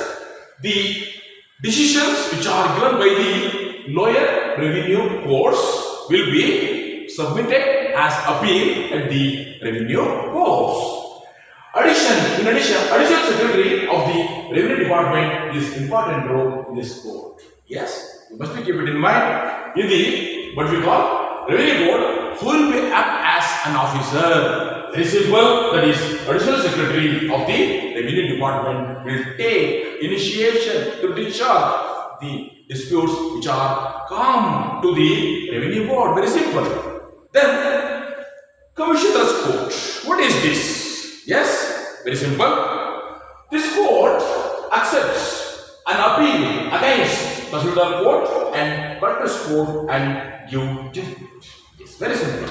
If a dispute decides at the Tahsildar courts, the decision seekers is not satisfied. Yes, as early as possible, they will have the rights to move towards what we call commissioner courts. I mean, this commissioner court receives the judges which are decided by the Tahsildar courts. Yes. Deputy Commissioner will work as a district magistrate. You must understand, dear students, district collector is also known as district magistrate. That district magistrate will be act as a judicial officer in the commissioner's court. District magistrate has 3-4 assistant commissioners. You must be keep it in mind. Every district will have more than 2 to 3 assistant commissioners. They will be support while discharging decisions regarding these cases at the commissioner courts. Dear students, let me pass on the collector courts. Collector courts will be act as one more subordinate court at the revenue issues. Yes, the court accepts an appeal against the resolution issued by the Tahsildar court and gives decision. Very simple. Assistant commissioner of court will be judged as the court. There, what we call district commissioner. In this court, assistant commissioner himself will be act as a judge. Yes. When you come across Tahsildar court, each and every state, every taluk or tahsils will have higher judicial officer, that is Tahsildar. What will be happen in this Tahsildar court? Let us see. Tahsildar court is primary level revenue court. You must be keep it in mind. Tahsildar will be known as taluk judicial magistrate. Yes, the court has only original jurisdiction. Any land related disputes first come to the Tahsildar's court. That's why we are going to say primary level court. It is court Tahsildar works as a taluk magistrate. What I have already told you. Yes, it is the scenario of Tahsildar's courts. Each district have separate courts for land revenue system. This is reduced burden of the work of other courts. Dear students, here I would like to say how these subordinate courts will be act as subordinate to Supreme Court and High Court. Thank you. Department of Pre-University Education, Bengaluru, Deputy Director, Mandya, Political Science Academy, Mandya, Pre-Recording videos. ಪ್ರೀತಿಯ ವಿದ್ಯಾರ್ಥಿಗಳೇ, 8ನೇ ಅಧ್ಯಾಯದಲ್ಲಿ ಬರುವಂತಹ ನ್ಯಾಯಾಂಗದಲ್ಲಿ ಬರುವಂತಹ ಅಧೀನ ನ್ಯಾಯಾಲಯಗಳ ಬಗ್ಗೆ ಉಪನ್ಯಾಸವನ್ನು ನೀಡುತ್ತಿರುವ ನಾನು ರಮೇಶ ಆರ್, ರಾಜ್ಯಶಾಸ್ತ್ರ ಉಪನ್ಯಾಸಕರು, ಸರ್ಕಾರಿ ಪದವಿ ಪೂರ್ವ ಕಾಲೇಜು, ಮಲ್ಲನಕುಪ್ಪೆ, ಮದ್ದೂರು ತಾಲೂಕು, ಮಂಡ್ಯ ಜಿಲ್ಲೆ. ವಿದ್ಯಾರ್ಥಿಗಳೇ, ಕಳೆದ ತರಗತಿಯಲ್ಲಿ ಅದಾಗಲೇ ನೀವು ಅಧೀನ ನ್ಯಾಯಾಲಯಗಳ ವ್ಯಾಪ್ತಿಯಲ್ಲಿ ಬರುವಂತಹ ಜಿಲ್ಲಾ ನ್ಯಾಯಾಲಯಗಳು ಹಾಗೂ ಕಂದಾಯ ನ್ಯಾಯಾಲಯಗಳ ಬಗ್ಗೆ ತಿಳಿದುಕೊಂಡಿದ್ದೀವಿ. ಇನ್ನು ಉಳಿದ 3 ನ್ಯಾಯಾಲಯಗಳ ಬಗ್ಗೆ ಈ ತರಗತಿಯಲ್ಲಿ ತಿಳಿದುಕೊಳ್ತಾ ಹೋಗೋಣ. ಮೊದಲಿಗೆ ಗ್ರಾಹಕ ನ್ಯಾಯಾಲಯಗಳು ಅಥವಾ ಕನ್ಸ್ಯೂಮರ್ ಕೋರ್ಟ್ಸ್. ಇಲ್ಲಿ ಗ್ರಾಹಕ ಅಂದರೆ ಯಾರು, ಗ್ರಾಹಕ ರಕ್ಷಣಾ ಕಾಯ್ದೆ ಅಂದರೆ ಏನು, ಗ್ರಾಹಕ ಯಾವ ರೀತಿ ಮೋಸ ಹೋಗ್ತಾನೆ, ಗ್ರಾಹಕ ನ್ಯಾಯಾಲಯ ಎಂದರೆ ಏನು, ಗ್ರಾಹಕ ನ್ಯಾಯಾಲಯಕ್ಕೆ ಯಾರು ಯಾವ ರೀತಿ ದೂರನ್ನು ಸಲ್ಲಿಸಬಹುದು, ಗ್ರಾಹಕ ನ್ಯಾಯಾಲಯಗಳಿಂದ ಯಾವ ರೀತಿಯ ಪರಿಹಾರಗಳು ದೊರೆಯುತ್ತವೆ ಎಂಬುದನ್ನು ತಿಳಿದುಕೊಳ್ಳೋಣ. ನೋಡಿ, 21ನೇ ಶತಮಾನವನ್ನ ರಾಜಕೀಯ ದೃಷ್ಟಿಕೋನದಲ್ಲಿ ಏಜ್ ಆಫ್ ಡೆಮಾಕ್ರಸಿ ಅಥವಾ ಪ್ರಜಾಪ್ರಭುತ್ವದ ಯುಗ ಎಂದು ಕರೆಯುತ್ತಾರೆ. ಟೆಕ್ನಾಲಜಿಯ ದೃಷ್ಟಿಯಲ್ಲಿ ಏಜ್ ಆಫ್ ಟೆಕ್ನಾಲಜಿ ಅಥವಾ ತಂತ್ರಜ್ಞಾನದ ಯುಗ ಎಂದು ಕರೆದರೆ, ಗ್ರಾಹಕರ ದೃಷ್ಟಿಕೋನದಲ್ಲಿ ಏಜ್ ಆಫ್ ಕನ್ಸ್ಯೂಮರ್ ಅಥವಾ ಗ್ರಾಹಕರ ಯುಗ ಎಂದು ಕರೆಯುತ್ತಾರೆ. ಯಾಕೆ ಗ್ರಾಹಕರ ಯುಗ ಎಂದು ಕರೆಯುತ್ತಾರೆ ಅಂದರೆ, ಇವತ್ತು ಮೊದಲು ಜಾಗತೀಕರಣ ಬಂದ ನಂತರ ಜಗತ್ತಿನ ಮೂಲೆಯಲ್ಲಿ ಯಾವುದೇ ದೇಶದಲ್ಲಿ ಉತ್ಪಾದನೆಯಾಗುವಂತಹ ವಸ್ತುಗಳನ್ನು ಇಲ್ಲೋ ಇರುವಂಥ ವ್ಯಕ್ತಿ ಕೊಂಡುಕೊಳ್ಳಬಹುದು. ಹಾಗಾಗಿ ಈ ಒಂದು ಯುಗವನ್ನು ಗ್ರಾಹಕರ ದೃಷ್ಟಿಕೋನದಲ್ಲಿ ಗ್ರಾಹಕರ ಯುಗ ಎಂದು ಕರೆಯಬಹುದು. ಹಾಗಾದರೆ ಗ್ರಾಹಕ ಅಂದರೆ ಯಾರು? ನೋಡಿ, ಕಾನೂನುಬದ್ಧವಾಗಿ ಸರಕು ಸೇವೆಗಳನ್ನು ಪಡೆಯುವಂಥ ವ್ಯಕ್ತಿಯೇ ಗ್ರಾಹಕ, ಅಥವಾ ಅರ್ಧದಷ್ಟು ಅಥವಾ ಪೂರ್ಣವಾಗಿ ಹಣವನ್ನು ನೀಡಿ ಕಾನೂನುಬದ್ಧವಾಗಿ ವಸ್ತುಗಳನ್ನು ಖರೀದಿಸುವವನನ್ನ ಗ್ರಾಹಕ ಎಂಬುದಾಗಿ ಕರೆಯುತ್ತಾರೆ. ಇಲ್ಲಿ ವಸ್ತುಗಳು ಅಂದ ತಕ್ಷಣ ಪ್ರತಿನಿತ್ಯ ಬಳಸುವಂತಹ ಅಗತ್ಯ ವಸ್ತುಗಳಿಂದ ಹಿಡಿದು, ಅದು ಅಕ್ಕಿ, ರಾಗಿ, ಬೇಳೆ, ಸೋಪು, ಶ್ಯಾಂಪು, ಪೇಸ್ಟು, ಈ ರೀತಿಯ ಅಗತ್ಯ ವಸ್ತುಗಳಿಂದ ಹಿಡಿದು ಐಷಾರಾಮಿ ವಸ್ತುಗಳು, ಕಾರು, ಫ್ರಿಡ್ಜ್, ಈ ರೀತಿಯ ಐಷಾರಾಮಿ ವಸ್ತುಗಳು ಏನು ಬರ್ತವೋ ಇವೆಲ್ಲವೂ ಸಹ ಈ ವಸ್ತುಗಳ ವ್ಯಾಪ್ತಿಯಲ್ಲಿ ಬರುವಂಥದ್ದು. ಅಥವಾ ಮತ್ತೊಂದು ಅರ್ಥ ಇದೆ ಇದಕ್ಕೆ, ಅರ್ಧದಷ್ಟು ಅಥವಾ ಪೂರ್ಣವಾಗಿ ಹಣವನ್ನು ನೀಡಿ ಕಾನೂನುಬದ್ಧವಾಗಿ ಸೇವೆಗಳನ್ನು ಪಡೆಯುವವನೇ ಗ್ರಾಹಕ. ಇಲ್ಲಿ ಸೇವೆಗಳ ವ್ಯಾಪ್ತಿಯು ಸಹ ಬಹಳ ದೊಡ್ಡದಾಗಿದೆ. ಶಿಕ್ಷಣ, ಆರೋಗ್ಯ, ಸಾರಿಗೆ, ಬ್ಯಾಂಕಿಂಗ್, ಇನ್ನಿತರ ಸೇವೆಗಳು ಈ ಸೇವೆ ವ್ಯಾಪ್ತಿಯಲ್ಲಿ ಬರ್ತವೆ. ನೋಡಿ, ಗ್ರಾಹಕ ಯಾವ ರೀತಿ ಮೋಸವಾಗಿ ಹೋಗಬಹುದು? ವಿದ್ಯಾರ್ಥಿಗಳೇ, ಪ್ರಸ್ತುತ ಸಮಾಜದಲ್ಲಿ ವಾಸಿಸುವಂತಹ ಪ್ರತಿಯೊಬ್ಬ ವ್ಯಕ್ತಿಯು ಒಂದಲ್ಲ ಒಂದು ರೀತಿಯ ವಸ್ತುಗಳನ್ನು ಖರೀದಿಸ್ತಾನೆ, ಒಂದಲ್ಲ ಒಂದು ರೀತಿಯ ಸೇವೆಗಳನ್ನು ಪಡ್ಕೊಳ್ತಿದ್ದಾನೆ. ಇದನ್ನ ಮನಗಂಡಂತಹ ಉತ್ಪಾದಕರು ಹಾಗೂ ವ್ಯಾಪಾರಸ್ಥರು ಏನು ಮಾಡ್ತಾ ಬಂದರು, ಗ್ರಾಹಕರಿಗೆ ನಯವಾಗಿ ವಂಚನೆಯನ್ನ ಮಾಡ್ತಾ ಬಂದರು ಅಥವಾ ಗ್ರಾಹಕರಿಗೆ ಮೋಸ ಮಾಡ್ತಾ ಬಂದರು. ಯಾವ ರೀತಿ ಮೋಸ ಹೋಗ್ಬೋದು ಗ್ರಾಹಕರು, ವ್ಯಾಪಾರಸ್ಥರು ಯಾವ ರೀತಿ ಮೋಸ ಮಾಡಬಹುದು ಅನ್ನೋದನ್ನ ಒಂದಷ್ಟು ಉದಾಹರಣೆ ಸಮೇತ ನಾನು ನಿಮಗೆ ವಿವರಿಸ್ತೀನಿ. ಅಳತೆ ಮತ್ತು ತೂಕದಲ್ಲಿ ಮೋಸ ಮಾಡಬಹುದು. ಸಾಮಾನ್ಯವಾಗಿ ಅಂಗಡಿಗಳಿಗೆ ನೀವು ಹೋಗ್ತೀರಿ, 25 kg ಅಕ್ಕಿ ಮೂಟೆಯನ್ನು ತೆಗೆದುಕೊಂಡು ಮನೆಗೆ ಬಂದು ತೂಕ ಮಾಡಿದ್ರೆ ಅದು 24 kg ಅಥವಾ 24.5 kg ಇರ್ತದೆ. ಇದು ಅಳತೆ ಮತ್ತು ತೂಕದಲ್ಲಿ ಆಗುವಂತಹ ಮೋಸಕ್ಕೆ ಒಂದು ಉದಾಹರಣೆ. ನೆಕ್ಸ್ಟ್, ವಸ್ತುಗಳ ಗುಣಮಟ್ಟದಲ್ಲಿ ಮೋಸ. ನಿಮಗೆ ಗೊತ್ತಿರಬೇಕು, ಕೆಲವೊಂದು ಬ್ರ್ಯಾಂಡೆಡ್ ಕಂಪನಿಗಳು ಸಹ ಮೋಸವನ್ನ ಮಾಡುತ್ತವೆ. ನೆಕ್ಸ್ಟ್, ದೋಷಪೂರಿತ ವಸ್ತುಗಳನ್ನ ಕೊಡುವಂಥದ್ದು. ಮೇಲ್ಗಡೆ ಮಾಡಿರುವಂಥ ಪಾಕೆಟ್ ತುಂಬ ಚೆನ್ನಾಗಿರ್ತದೆ, ಆಕರ್ಷಕವಾಗಿರ್ತದೆ, ಒಳಗಿರುವಂಥ ವಸ್ತುವನ್ನು ತೆಗೆದು ನೋಡಿದಾಗ ಅಲ್ಲೆಲ್ಲೋ ಒಂದು ಕಡೆ ಡ್ಯಾಮೇಜ್ ಆಗಿರ್ತದೆ. ಅಂದರೆ ಇದು ವ್ಯಾಪಾರಸ್ಥ ಗ್ರಾಹಕನಿಗೆ ಮಾಡುವಂಥ ಒಂದು ಮೋಸ. ನೆಕ್ಸ್ಟ್ ಒನ್, ಬೆಲೆಯಲ್ಲಿ ಮೋಸ. MRP ಅಂತ ಕೇಳಿರ್ತೀರಿ. ವಸ್ತುವಿನ ಪಾಕೆಟ್ ಮೇಲೆ ಅಥವಾ ವಸ್ತುವಿನ ಮೇಲೆ MRP ರೇಟ್ ಹೊಂದಿರ್ತದೆ, ಆದರೆ ಅದನ್ನು ಮಾರಾಟ ಮಾಡುವಂಥ ಒಬ್ಬ ವ್ಯಾಪಾರಸ್ಥ ಅತಿ ಹೆಚ್ಚು ಬೆಲೆಯನ್ನು ಕೇಳಿ ಗ್ರಾಹಕರಿಂದ ಪಡ್ಕೊಳ್ತಾನೆ. ಇದು ಒಂದು ರೀತಿಯ ಮೋಸ. ನೆಕ್ಸ್ಟ್, ಗ್ಯಾರಂಟಿ ಮತ್ತು ವಾರಂಟಿ ಹೆಸರಿನಲ್ಲಿ ಗ್ರಾಹಕರಿಗೆ ಮೋಸವನ್ನು ಮಾಡುವಂಥದ್ದು. ಇವು ಅನೇಕ ವಸ್ತುಗಳನ್ನು, ಮೊಬೈಲ್ ಆಗಿರ್ಬೋದು ಅಥವಾ ಬೇರೆ ಯಾವುದೇ ವಸ್ತುಗಳನ್ನು ಕೊಂಡ್ಕೊಳ್ತೀವಿ. ಆಗ ಕೆಟ್ಟು ಹೋದರೆ ನಾವು 6 ವರ್ಷ ಗ್ಯಾರಂಟಿ ಕೊಡ್ತೀವಿ ಅಥವಾ 8 ವರ್ಷ ವಾರಂಟಿಯನ್ನು ಕೊಡ್ತೀವಿ ಅಂತ ಹೇಳಿರ್ತಾರೆ. ಆ ವಸ್ತು ರಿಪೇರಿಗೆ ಬಂದ ನಂತರ ಅದೇ ವ್ಯಾಪಾರಸ್ಥರ ಬಳಿಗೆ ನೀವು ತೆಗೆದುಕೊಂಡು ಹೋಗಿ, ಇನ್ನೂ ಗ್ಯಾರಂಟಿ ಇದೆ, ನಮಗೆ ರಿಪೇರಿ ಮಾಡಿಕೊಡಿ ಅಂತ ಹೇಳಿದಾಗ ಆತ ಮಿನಿಮಮ್ ಚಾರ್ಜನ್ನು ಮಾಡ್ತಾನೆ. ಇದು ಸಹ ಒಂದು ರೀತಿಯ ಮೋಸ. ನೆಕ್ಸ್ಟ್ ಒನ್, ಕಲಬೆರಕೆ ವಸ್ತುಗಳ ಮೂಲಕ ಮೋಸವನ್ನು ಮಾಡುವಂಥದ್ದು. ನೋಡಿ, ಇತ್ತೀಚಿನ ದಿನಗಳಲ್ಲಿ ಪ್ರತಿನಿತ್ಯ ಬಳಸುವಂತಹ ಆಹಾರ ಪದಾರ್ಥಗಳು ಏನಿದೆಯೋ ಅವುಗಳು ಕಲಬೆರಕೆ ವಸ್ತುಗಳನ್ನು ಬೆರೆಸಿ ಮೋಸವನ್ನು ಮಾಡ್ತಿರುವಂಥದ್ದು. ಉದಾಹರಣೆ ಕೊಡೋದಾದರೆ, ಮೆಣಸಿಗೆ ಪರಂಗಿ ಬೀಜವನ್ನು ಹಾಕುವ ಪುಡಿ ಅಥವಾ ಕಾಫಿ ಪುಡಿಗೆ ಮರದ ಒಟ್ಟನ್ನ ಬೆರೆಸುವಂಥದ್ದು, ಈ ರೀತಿಯ ಅನೇಕ ಮೋಸ ಇವತ್ತು ಆಗ್ತಿರೋದನ್ನು ನಾವು ನೋಡ್ತಾ ಬರ್ತೀವಿ. ನೆಕ್ಸ್ಟ್ ಕಳಪೆ ಗುಣಮಟ್ಟದ ಗೃಹೋಪಕರಣಗಳು. ಪ್ರತಿನಿತ್ಯ ಮನೆಯಲ್ಲಿ ಬಳಸುವಂತಹ ಉಪಕರಣಗಳು ಏನಿದೆಯೋ ಅವುಗಳು ಸಹ ಕಳಪೆ ಗುಣಮಟ್ಟದಾಗಿರ್ತವೆ. ಆದರೆ ವ್ಯಾಪಾರಸ್ಥ ಕೊಡುವಾಗ ಇದು 10 ವರ್ಷ ಬಾಳಿಕೆ ಬರುತ್ತದೆ, 20 ವರ್ಷ ಬಾಳಿಕೆ ಬರುತ್ತದೆ, ನಾನು ಗ್ಯಾರಂಟಿ ಅಂತೇಳಿ ಮಾತಿನ ಭರವಸೆಯನ್ನು ಕೊಟ್ಟಿರ್ತಾನೆ. ಆದರೆ ಅದೇ ವಸ್ತುವನ್ನು ಮನೆಗೆ ತಂದಾಗ 2 ತಿಂಗಳು 3 ತಿಂಗಳು ಅದು ರಿಪೇರಿಗೆ ಬರುತ್ತದೆ. ಇಲ್ಲಿ ನಿಜವಾಗಿ ಮೋಸ ಹೋಗುವಂಥವನು ಗ್ರಾಹಕ ಆಗಿರ್ತಾನೆ. ನೆಕ್ಸ್ಟ್ ನಕಲಿ ಔಷಧಿಯನ್ನ ನೀಡುವುದರ ಮುಖಾಂತರ ಮೋಸವನ್ನ ಮಾಡುವಂಥದ್ದು. ಇತ್ತೀಚಿನ ದಿನಗಳಲ್ಲಿ ಅದರಲ್ಲೂ ಈ ಕರೋನಾದಂತಹ ಭಯಾನಕ ಕಾಯಿಲೆಗಳು ಬಂದಂತಹ ಅವಧಿಯಲ್ಲಿ ಅನೇಕ ಔಷಧಿ ಕಂಪನಿಗಳು ನಾವು ನಿಮ್ಮ ಜೀವ ಉಳಿಸ್ತೀವಿ, ಸೈಡ್ ಎಫೆಕ್ಟ್ ಇಲ್ಲ, ಕಡಿಮೆ ದರದಲ್ಲಿ ನಾವು ಔಷಧಿಯನ್ನು ಕೊಡ್ತೀವಿ ಅಂತೇಳಿ ಸಾಕಷ್ಟು ಮೋಸವನ್ನ ಮಾಡ್ತಿರೋದನ್ನು ನಾವು ನೋಡಬಹುದು. ನೆಕ್ಸ್ಟ್ ಕಳಪೆ ಬಿತ್ತನೆ ಬೀಜಗಳು, ರಸಗೊಬ್ಬರಗಳು ಹಾಗೂ ಕೀಟನಾಶಕಗಳನ್ನ ಕೊಡುವುದರ ಮುಖಾಂತರ ಮೋಸವನ್ನ ಮಾಡ್ತಿರುವಂಥದ್ದು. ನೋಡಿ, ರೈತನಿಗೆ ಈ ಮಾರಾಟಗಾರರು ಏನಿರ್ತಾರೋ ಅವರು ಮೋಸವನ್ನ ಮಾಡ್ತಾ ಬರ್ತಾರೆ. ನೀವು 10 kg ಬಿತ್ತನೆ ಬೀಜವನ್ನ 1 ಎಕರೆಗೆ ಹಾಕಿ ಇದು 100 ಪಟ್ಟು ಇಳುವರಿಯನ್ನ ಕೊಡ್ತದೆ ಅಂತ ಹೇಳ್ತಾರೆ. ಆದರೆ ಅದು 5 ಪಟ್ಟು ಇಳುವರಿಯನ್ನ ಕೊಡುವುದಿಲ್ಲ. ಇದು ರೈತನಿಗೆ ಆಗುವಂತಹ ಮೋಸ.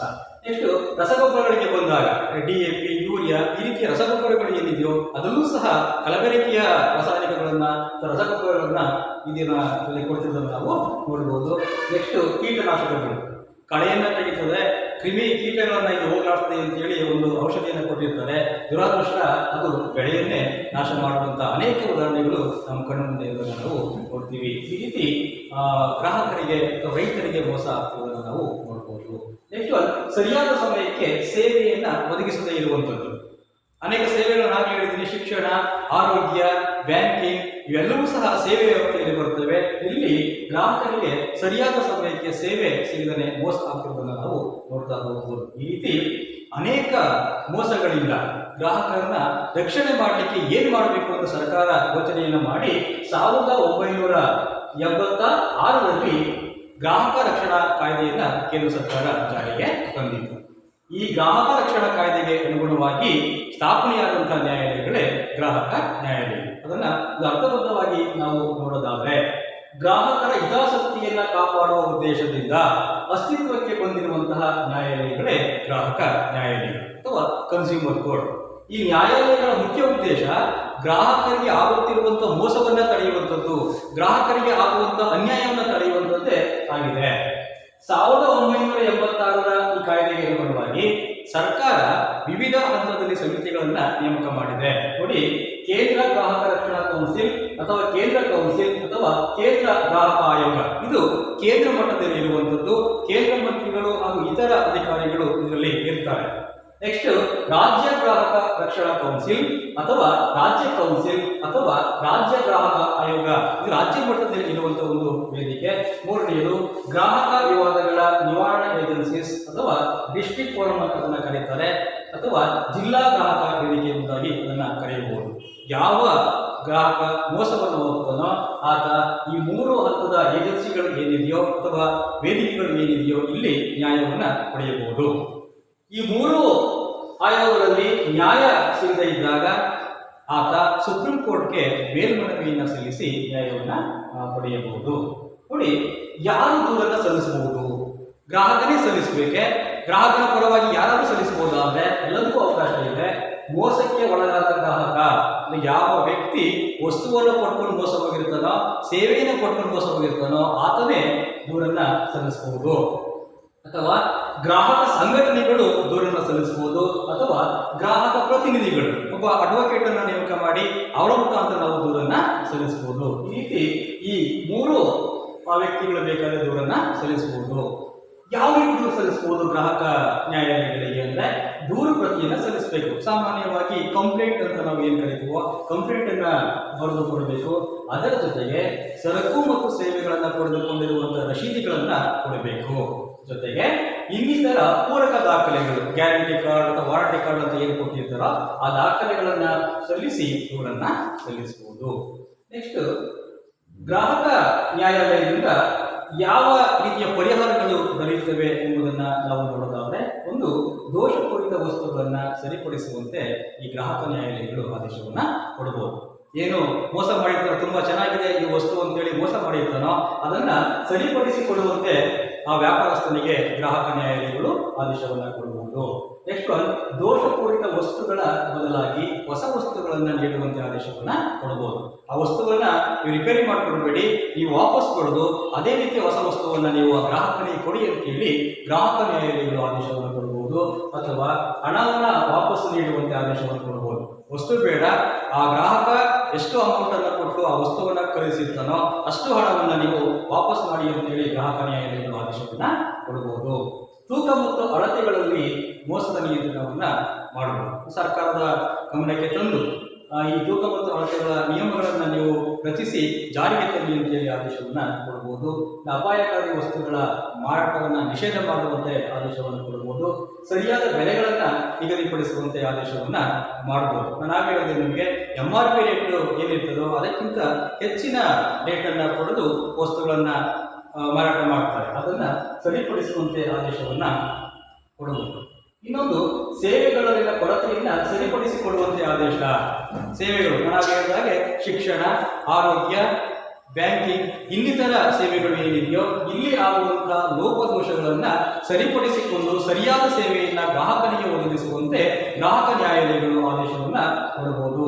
ಅಂತಿಮವಾಗಿ, ನಷ್ಟ ಅನುಭವಿಸಿದ ಗ್ರಾಹಕರಿಗೆ ನಿಗದಿತ ಮೊತ್ತದ ಪರಿಹಾರವನ್ನು ನೀಡುವಂತೆ ಆದೇಶವನ್ನು ನೀಡಬಹುದು. ಅದು ಹಣದ ರೂಪದಲ್ಲಿ ಇಷ್ಟು ಹಣವನ್ನು ಅವರಿಗೆ ನೀವು ಪರಿಹಾರವಾಗಿ ಕೊಡಿ, ಅವರ ಸಮಯ ಏನು ಹಾಳಾಗಿದೆಯೋ ಅದಕ್ಕೆ ಪರಿಹಾರದ ರೂಪದಲ್ಲಿ ಒಂದಷ್ಟು ಹಣವನ್ನು ನೀವು ಕೊಡಬೇಕು ಅಂತೇಳಿ ಈ ಗ್ರಾಹಕ ನ್ಯಾಯಾಲಯಗಳು ಆದೇಶವನ್ನು ಕೊಡಬಹುದು. ಸಾಮಾನ್ಯವಾಗಿ ಗ್ರಾಹಕ ನ್ಯಾಯಾಲಯವು ತನ್ನ ತೀರ್ಮಾನದ ಪ್ರತಿಯನ್ನ ಸಿವಿಲ್ ಕೋರ್ಟ್ಗೆ ಕೊಟ್ಟು ಅದರ ಮುಖಾಂತರ ಅದು ಜಾರಿಗೆ ಬರುವಂತೆ ನೋಡಿಕೊಳ್ಳುತ್ತದೆ. ವಿದ್ಯಾರ್ಥಿಗಳೇ, ಒಂದು ಅಂಶವನ್ನು ಇಲ್ಲಿ ನೀವು ಗಮನಿಸಬೇಕು. ಗ್ರಾಹಕರಿಗೆ ಮೋಸ ಮಾಡಿದ ವ್ಯಾಪಾರಸ್ಥ ಗ್ರಾಹಕ ನ್ಯಾಯಾಲಯದ ಆದೇಶಕ್ಕೆ ಅನುಗುಣವಾಗಿ ನಡೆದುಕೊಳ್ಳಲೇಬೇಕು. ಅಂದರೆ 2 ವರ್ಷದ ಒಳಗೆ ಆತ ಪರಿಹಾರವನ್ನು ಕೊಡಬೇಕು. ಅಥವಾ ಇಲ್ಲದಿದ್ದರೆ ದಂಡದ ಜೊತೆಗೆ 1 ತಿಂಗಳ ಕಾರಾಗೃಹ ವಾಸವನ್ನು ಆತ ಅನುಭವಿಸಬೇಕಾಗುತ್ತದೆ. ಇಷ್ಟು ಗ್ರಾಹಕ ನ್ಯಾಯಾಲಯದಿಂದ ದೊರೆಯುವಂತಹ ಪರಿಹಾರಗಳು. ನೋಡಿ, ಪ್ರತಿ ವರ್ಷ ನಮ್ಮ ದೇಶದಲ್ಲಿ ಡಿಸೆಂಬರ್ 24 ಗ್ರಾಹಕರ ದಿನವನ್ನಾಗಿ ಆಚರಣೆಯನ್ನ ಮಾಡಲಾಗ್ತಿದೆ. ಪ್ರಸ್ತುತ 1986 ಕಾಯ್ದೆಯ ಬದಲಾಗಿ ನ್ಯೂ ಕನ್ಸ್ಯೂಮರ್ ಪ್ರೊಟೆಕ್ಷನ್ ಆಕ್ಟ್ 2019. ವಿದ್ಯಾರ್ಥಿಗಳೇ, 1986 ಕಾಯ್ದೆ ಇವತ್ತು ಅಸ್ತಿತ್ವದಲ್ಲಿ ಇಲ್ಲ. ಇದಕ್ಕೆ ಬದಲಾಗಿ ಹೊಸ ಗ್ರಾಹಕ ರಕ್ಷಣಾ ಕಾಯ್ದೆ 2019 ಅಸ್ತಿತ್ವದಲ್ಲಿ ಇದ್ದು ಇದು ಜುಲೈ 20, 2020ರಿಂದ ಜಾರಿಗೆ ಬಂದಿದೆ. ಈ ಹೊಸ ಕಾಯ್ದೆಯು ಸಹ ಗ್ರಾಹಕರಿಗೆ ಸಾಕಷ್ಟು ಅನುಕೂಲಗಳನ್ನು ಕಲ್ಪಿಸಿ ಕೊಟ್ಟಿದೆ. ಅಂತಿಮವಾಗಿ ನಾವು ಹೇಳೋದಾದ್ರೆ, ಈ ಗ್ರಾಹಕ ರಕ್ಷಣಾ ಕಾಯ್ದೆ ವಿವಿಧ ಗ್ರಾಹಕ ರಕ್ಷಣಾ ಆಯೋಗಗಳು, ಗ್ರಾಹಕ ನ್ಯಾಯಾಲಯಗಳು ಇರುವುದರಿಂದಲೇ ಇವತ್ತು ಗ್ರಾಹಕರಿಗೆ ಆಗುತ್ತಿರುವಂತಹ ಮೋಸದಲ್ಲಿ ಒಂದಷ್ಟು ಕಡಿಮೆಯಾಗಿದೆ ಅಂತ ಹೇಳಬಹುದು. ನೆಕ್ಸ್ಟ್, ಈ ಅಧೀನ ನ್ಯಾಯಾಲಯಗಳಲ್ಲಿ ಬರುವಂತಹ ಮತ್ತೊಂದು ನ್ಯಾಯಾಲಯ ಯಾವುದು ಅಂದರೆ ಕೌಟುಂಬಿಕ ನ್ಯಾಯಾಲಯಗಳು ಅಥವಾ ಫ್ಯಾಮಿಲಿ ಕೋರ್ಟ್ಸ್. ಹೆಸರೇ ಹೇಳುವ ಹಾಗೆ ಇದು ಕುಟುಂಬದಲ್ಲಿ ಉಂಟಾಗುವಂತಹ ಸಮಸ್ಯೆಗಳು ಏನಿದೆಯೋ ಅವುಗಳನ್ನು ಕುರಿತು ಬಗೆಹರಿಸ್ತಾ ಬರುತ್ತದೆ.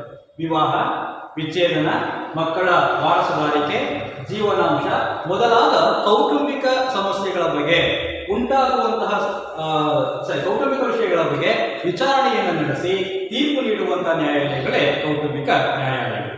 ಅಂದರೆ ವಿವಾಹ, ಅದು 2ನೇ ಮದುವೆ ಆಗಿರ್ಬೋದು ಅಥವಾ ಬೇರೆ 3ನೇ ಮದುವೆ ಆಗಿರ್ಬೋದು, ವಿಚ್ಛೇದನ, ಗಂಡ ಹೆಂಡತಿ ನಡುವೆ ಯಾವುದೋ ಕಾರಣಕ್ಕೆ ವಿಚ್ಛೇದನ ಆಗುವಂಥದ್ದು. ನೆಕ್ಸ್ಟ್, ಮಕ್ಕಳನ್ನ ಯಾರು ನೋಡ್ಕೊಳ್ಬೇಕು, ವಿಚ್ಛೇದನ ಆದ ನಂತರ ತಂದೆ ಹತ್ರ ಮಗು ಇರಬೇಕೆ, ತಾಯಿ ಹತ್ರ ಮಗು ಇರಬೇಕೆ, ಎಷ್ಟನೇ ವಯಸ್ಸಿನ ಮಗು ಯಾರ ಹತ್ರ ಇರಬೇಕು, ಈ ರೀತಿಯ ಸಮಸ್ಯೆಗಳು ಉಂಟಾಗ್ತವೆ. ನೆಕ್ಸ್ಟ್, ಜೀವನಾಂಶ, ಹೆಂಡತಿಗೆ ಗಂಡ ಅಥವಾ ಗಂಡನಿಗೆ ಹೆಂಡತಿ ಎಷ್ಟು ಜೀವನಾಂಶವನ್ನು ಕೊಡಬೇಕು, ಈ ರೀತಿಯ ಸಮಸ್ಯೆಗಳು ಏನಿರ್ತವೋ ಇಂತಹ ಸಮಸ್ಯೆಗಳನ್ನ ಬಗೆಹರಿಸುವಂತಹ ನ್ಯಾಯಾಲಯಗಳೇ ಕೌಟುಂಬಿಕ ನ್ಯಾಯಾಲಯಗಳು. ಕೌಟುಂಬಿಕ ನ್ಯಾಯಾಲಯಗಳು ಮೊಟ್ಟ ಮೊದಲಿಗೆ ಅಸ್ತಿತ್ವಕ್ಕೆ ಬಂದದ್ದು ಅಮೆರಿಕ ಸಂಯುಕ್ತ ಸಂಸ್ಥಾನದಲ್ಲಿ 1910ರಲ್ಲಿ. ಇನ್ನು ಭಾರತದಲ್ಲಿ ಕೌಟುಂಬಿಕ ನ್ಯಾಯಾಲಯಗಳು ಎಂಬುದನ್ನು ನೋಡೋದಾದ್ರೆ, ಅಂದರೆ ನಮ್ಮಲ್ಲಿ ಯಾವಾಗ ಕೌಟುಂಬಿಕ ನ್ಯಾಯಾಲಯಗಳು ಸ್ಥಾಪನೆ ಆದವು, ಅದಕ್ಕೆ ಕಾರಣ ಏನು ಎಂಬುದನ್ನು ನಾವು ಸಂಕ್ಷಿಪ್ತವಾಗಿ ನೋಡ್ತಾ ಹೋಗುವುದಾದ್ರೆ, ಆಧುನಿಕತೆ ಹೆಚ್ಚಾದ ಹಾಗೆ, ವಿದ್ಯಾವಂತರ ಸಂಖ್ಯೆ ಹೆಚ್ಚಾದ ಹಾಗೆ, ಹಾಗೆಯೇ ಹೆಣ್ಣು ಮಕ್ಕಳ ಮೇಲೆ ದೌರ್ಜನ್ಯಗಳು ಹೆಚ್ಚಾದ ಹಾಗೆ ಕೆಲವೊಂದು ಸಂಘಟನೆಗಳು, ಪ್ರಗತಿಪರ ಸಂಘಟನೆಗಳು, ಮಹಿಳಾ ಸಂಘಟನೆಗಳು ಏನು ಮಾಡುವು, ಸರ್ಕಾರದ ಮೇಲೆ ಒತ್ತಡವನ್ನು ತರಲಿಕ್ಕೆ ಶುರು ಮಾಡಿದವು. ಏನಂತ, ನೀವು ಬೇರೆ ದೇಶಗಳಲ್ಲಿರುವಂತೆ ಕೌಟುಂಬಿಕ ನ್ಯಾಯಾಲಯಗಳನ್ನ ಅಸ್ತಿತ್ವಕ್ಕೆ ತರಬೇಕು. ಈ ಮಹಿಳೆಯರ ಮೇಲೆ ಆಗುತ್ತಿರುವಂತಹ ಶೋಷಣೆಯನ್ನ ತಪ್ಪಿಸಬೇಕು ಅಂದರೆ ಅದಕ್ಕೆ ಪ್ರತ್ಯೇಕವಾದಂತಹ ನ್ಯಾಯಾಲಯಗಳು ಬೇಕು ಅಂತೇಳಿ ಸರ್ಕಾರದ ಮೇಲೆ ಒತ್ತಡವನ್ನು ತರಲಿಕ್ಕೆ ಶುರು ಮಾಡಿದ್ರು. ಈ ಒತ್ತಡಕ್ಕೆ ಮಡಿದಂತಹ ಕೇಂದ್ರ ಸರ್ಕಾರ ಸೆಪ್ಟೆಂಬರ್ 14, 1984ರಲ್ಲಿ ಕೌಟುಂಬಿಕ ನ್ಯಾಯಾಲಯಗಳ ಕಾಯ್ದೆಯನ್ನ ಜಾರಿಗೆ ತಂದಿತ್ತು. ಪ್ರಸ್ತುತ ಈ ಕಾಯ್ದೆ ಅಸ್ತಿತ್ವದಲ್ಲಿ ಇದೆ. ಅದಕ್ಕೆ ಒಂದಷ್ಟು ಹೊಸ ಹೊಸ ಅಂಶಗಳನ್ನ ಇವತ್ತು ಸೇರಿಸ್ತಾ ಬಂದಿದೆ ನಮ್ಮ ಕೇಂದ್ರ ಸರ್ಕಾರ. ಈ ಕಾಯ್ದೆಯ ಪ್ರಕಾರ ಪ್ರತಿ ರಾಜ್ಯಗಳು ಹೈಕೋರ್ಟ್ನ ಸಲಹೆಯ ಮೇರೆಗೆ ಕೌಟುಂಬಿಕ ನ್ಯಾಯಾಲಯಗಳನ್ನ ರಚಿಸಲೇಬೇಕು. ಏನು ಈ 1984ರ ಕೌಟುಂಬಿಕ ನ್ಯಾಯಾಲಯಗಳ ಕಾಯ್ದೆ ಇದೆಯೋ ಈ ಕಾಯ್ದೆಗೆ ಅನುಗುಣವಾಗಿ ಪ್ರತಿಯೊಂದು ರಾಜ್ಯವೂ ಸಹ ಕೌಟುಂಬಿಕ ನ್ಯಾಯಾಲಯಗಳನ್ನ ಸ್ಥಾಪನೆ ಮಾಡಲೇಬೇಕಾಗಿದೆ. ಈ ಕಾಯ್ದೆಯ ಪ್ರಕಾರ 10 ಲಕ್ಷಕ್ಕಿಂತ ಹೆಚ್ಚು ಜನಸಂಖ್ಯೆ ಇರುವಂತಹ ನಗರ ಮತ್ತು ಪಟ್ಟಣ ಪ್ರದೇಶಗಳಲ್ಲಿ ಕಡ್ಡಾಯವಾಗಿ ಕೌಟುಂಬಿಕ ನ್ಯಾಯಾಲಯಗಳನ್ನ ಸ್ಥಾಪನೆ ಮಾಡಬೇಕು. ಆದರೂ ಪ್ರಸ್ತುತ ನಮ್ಮ ಭಾರತದಲ್ಲಿ 190 ಕೌಟುಂಬಿಕ ನ್ಯಾಯಾಲಯಗಳು ಇದ್ದರೆ ಕರ್ನಾಟಕದಲ್ಲಿ ಅವುಗಳ ಸಂಖ್ಯೆ 12 ಮಾತ್ರ. ಮುಂದಿನ ದಿನಮಾನಗಳಲ್ಲಿ ಈ ಒಂದು ನಿಯಮ ಜಾರಿಗೆ ಬಂದರೆ ಇನ್ನೂ ಈ ಕೌಟುಂಬಿಕ ನ್ಯಾಯಾಲಯಗಳ ಸಂಖ್ಯೆ ಹೆಚ್ಚಾಗಬಹುದು.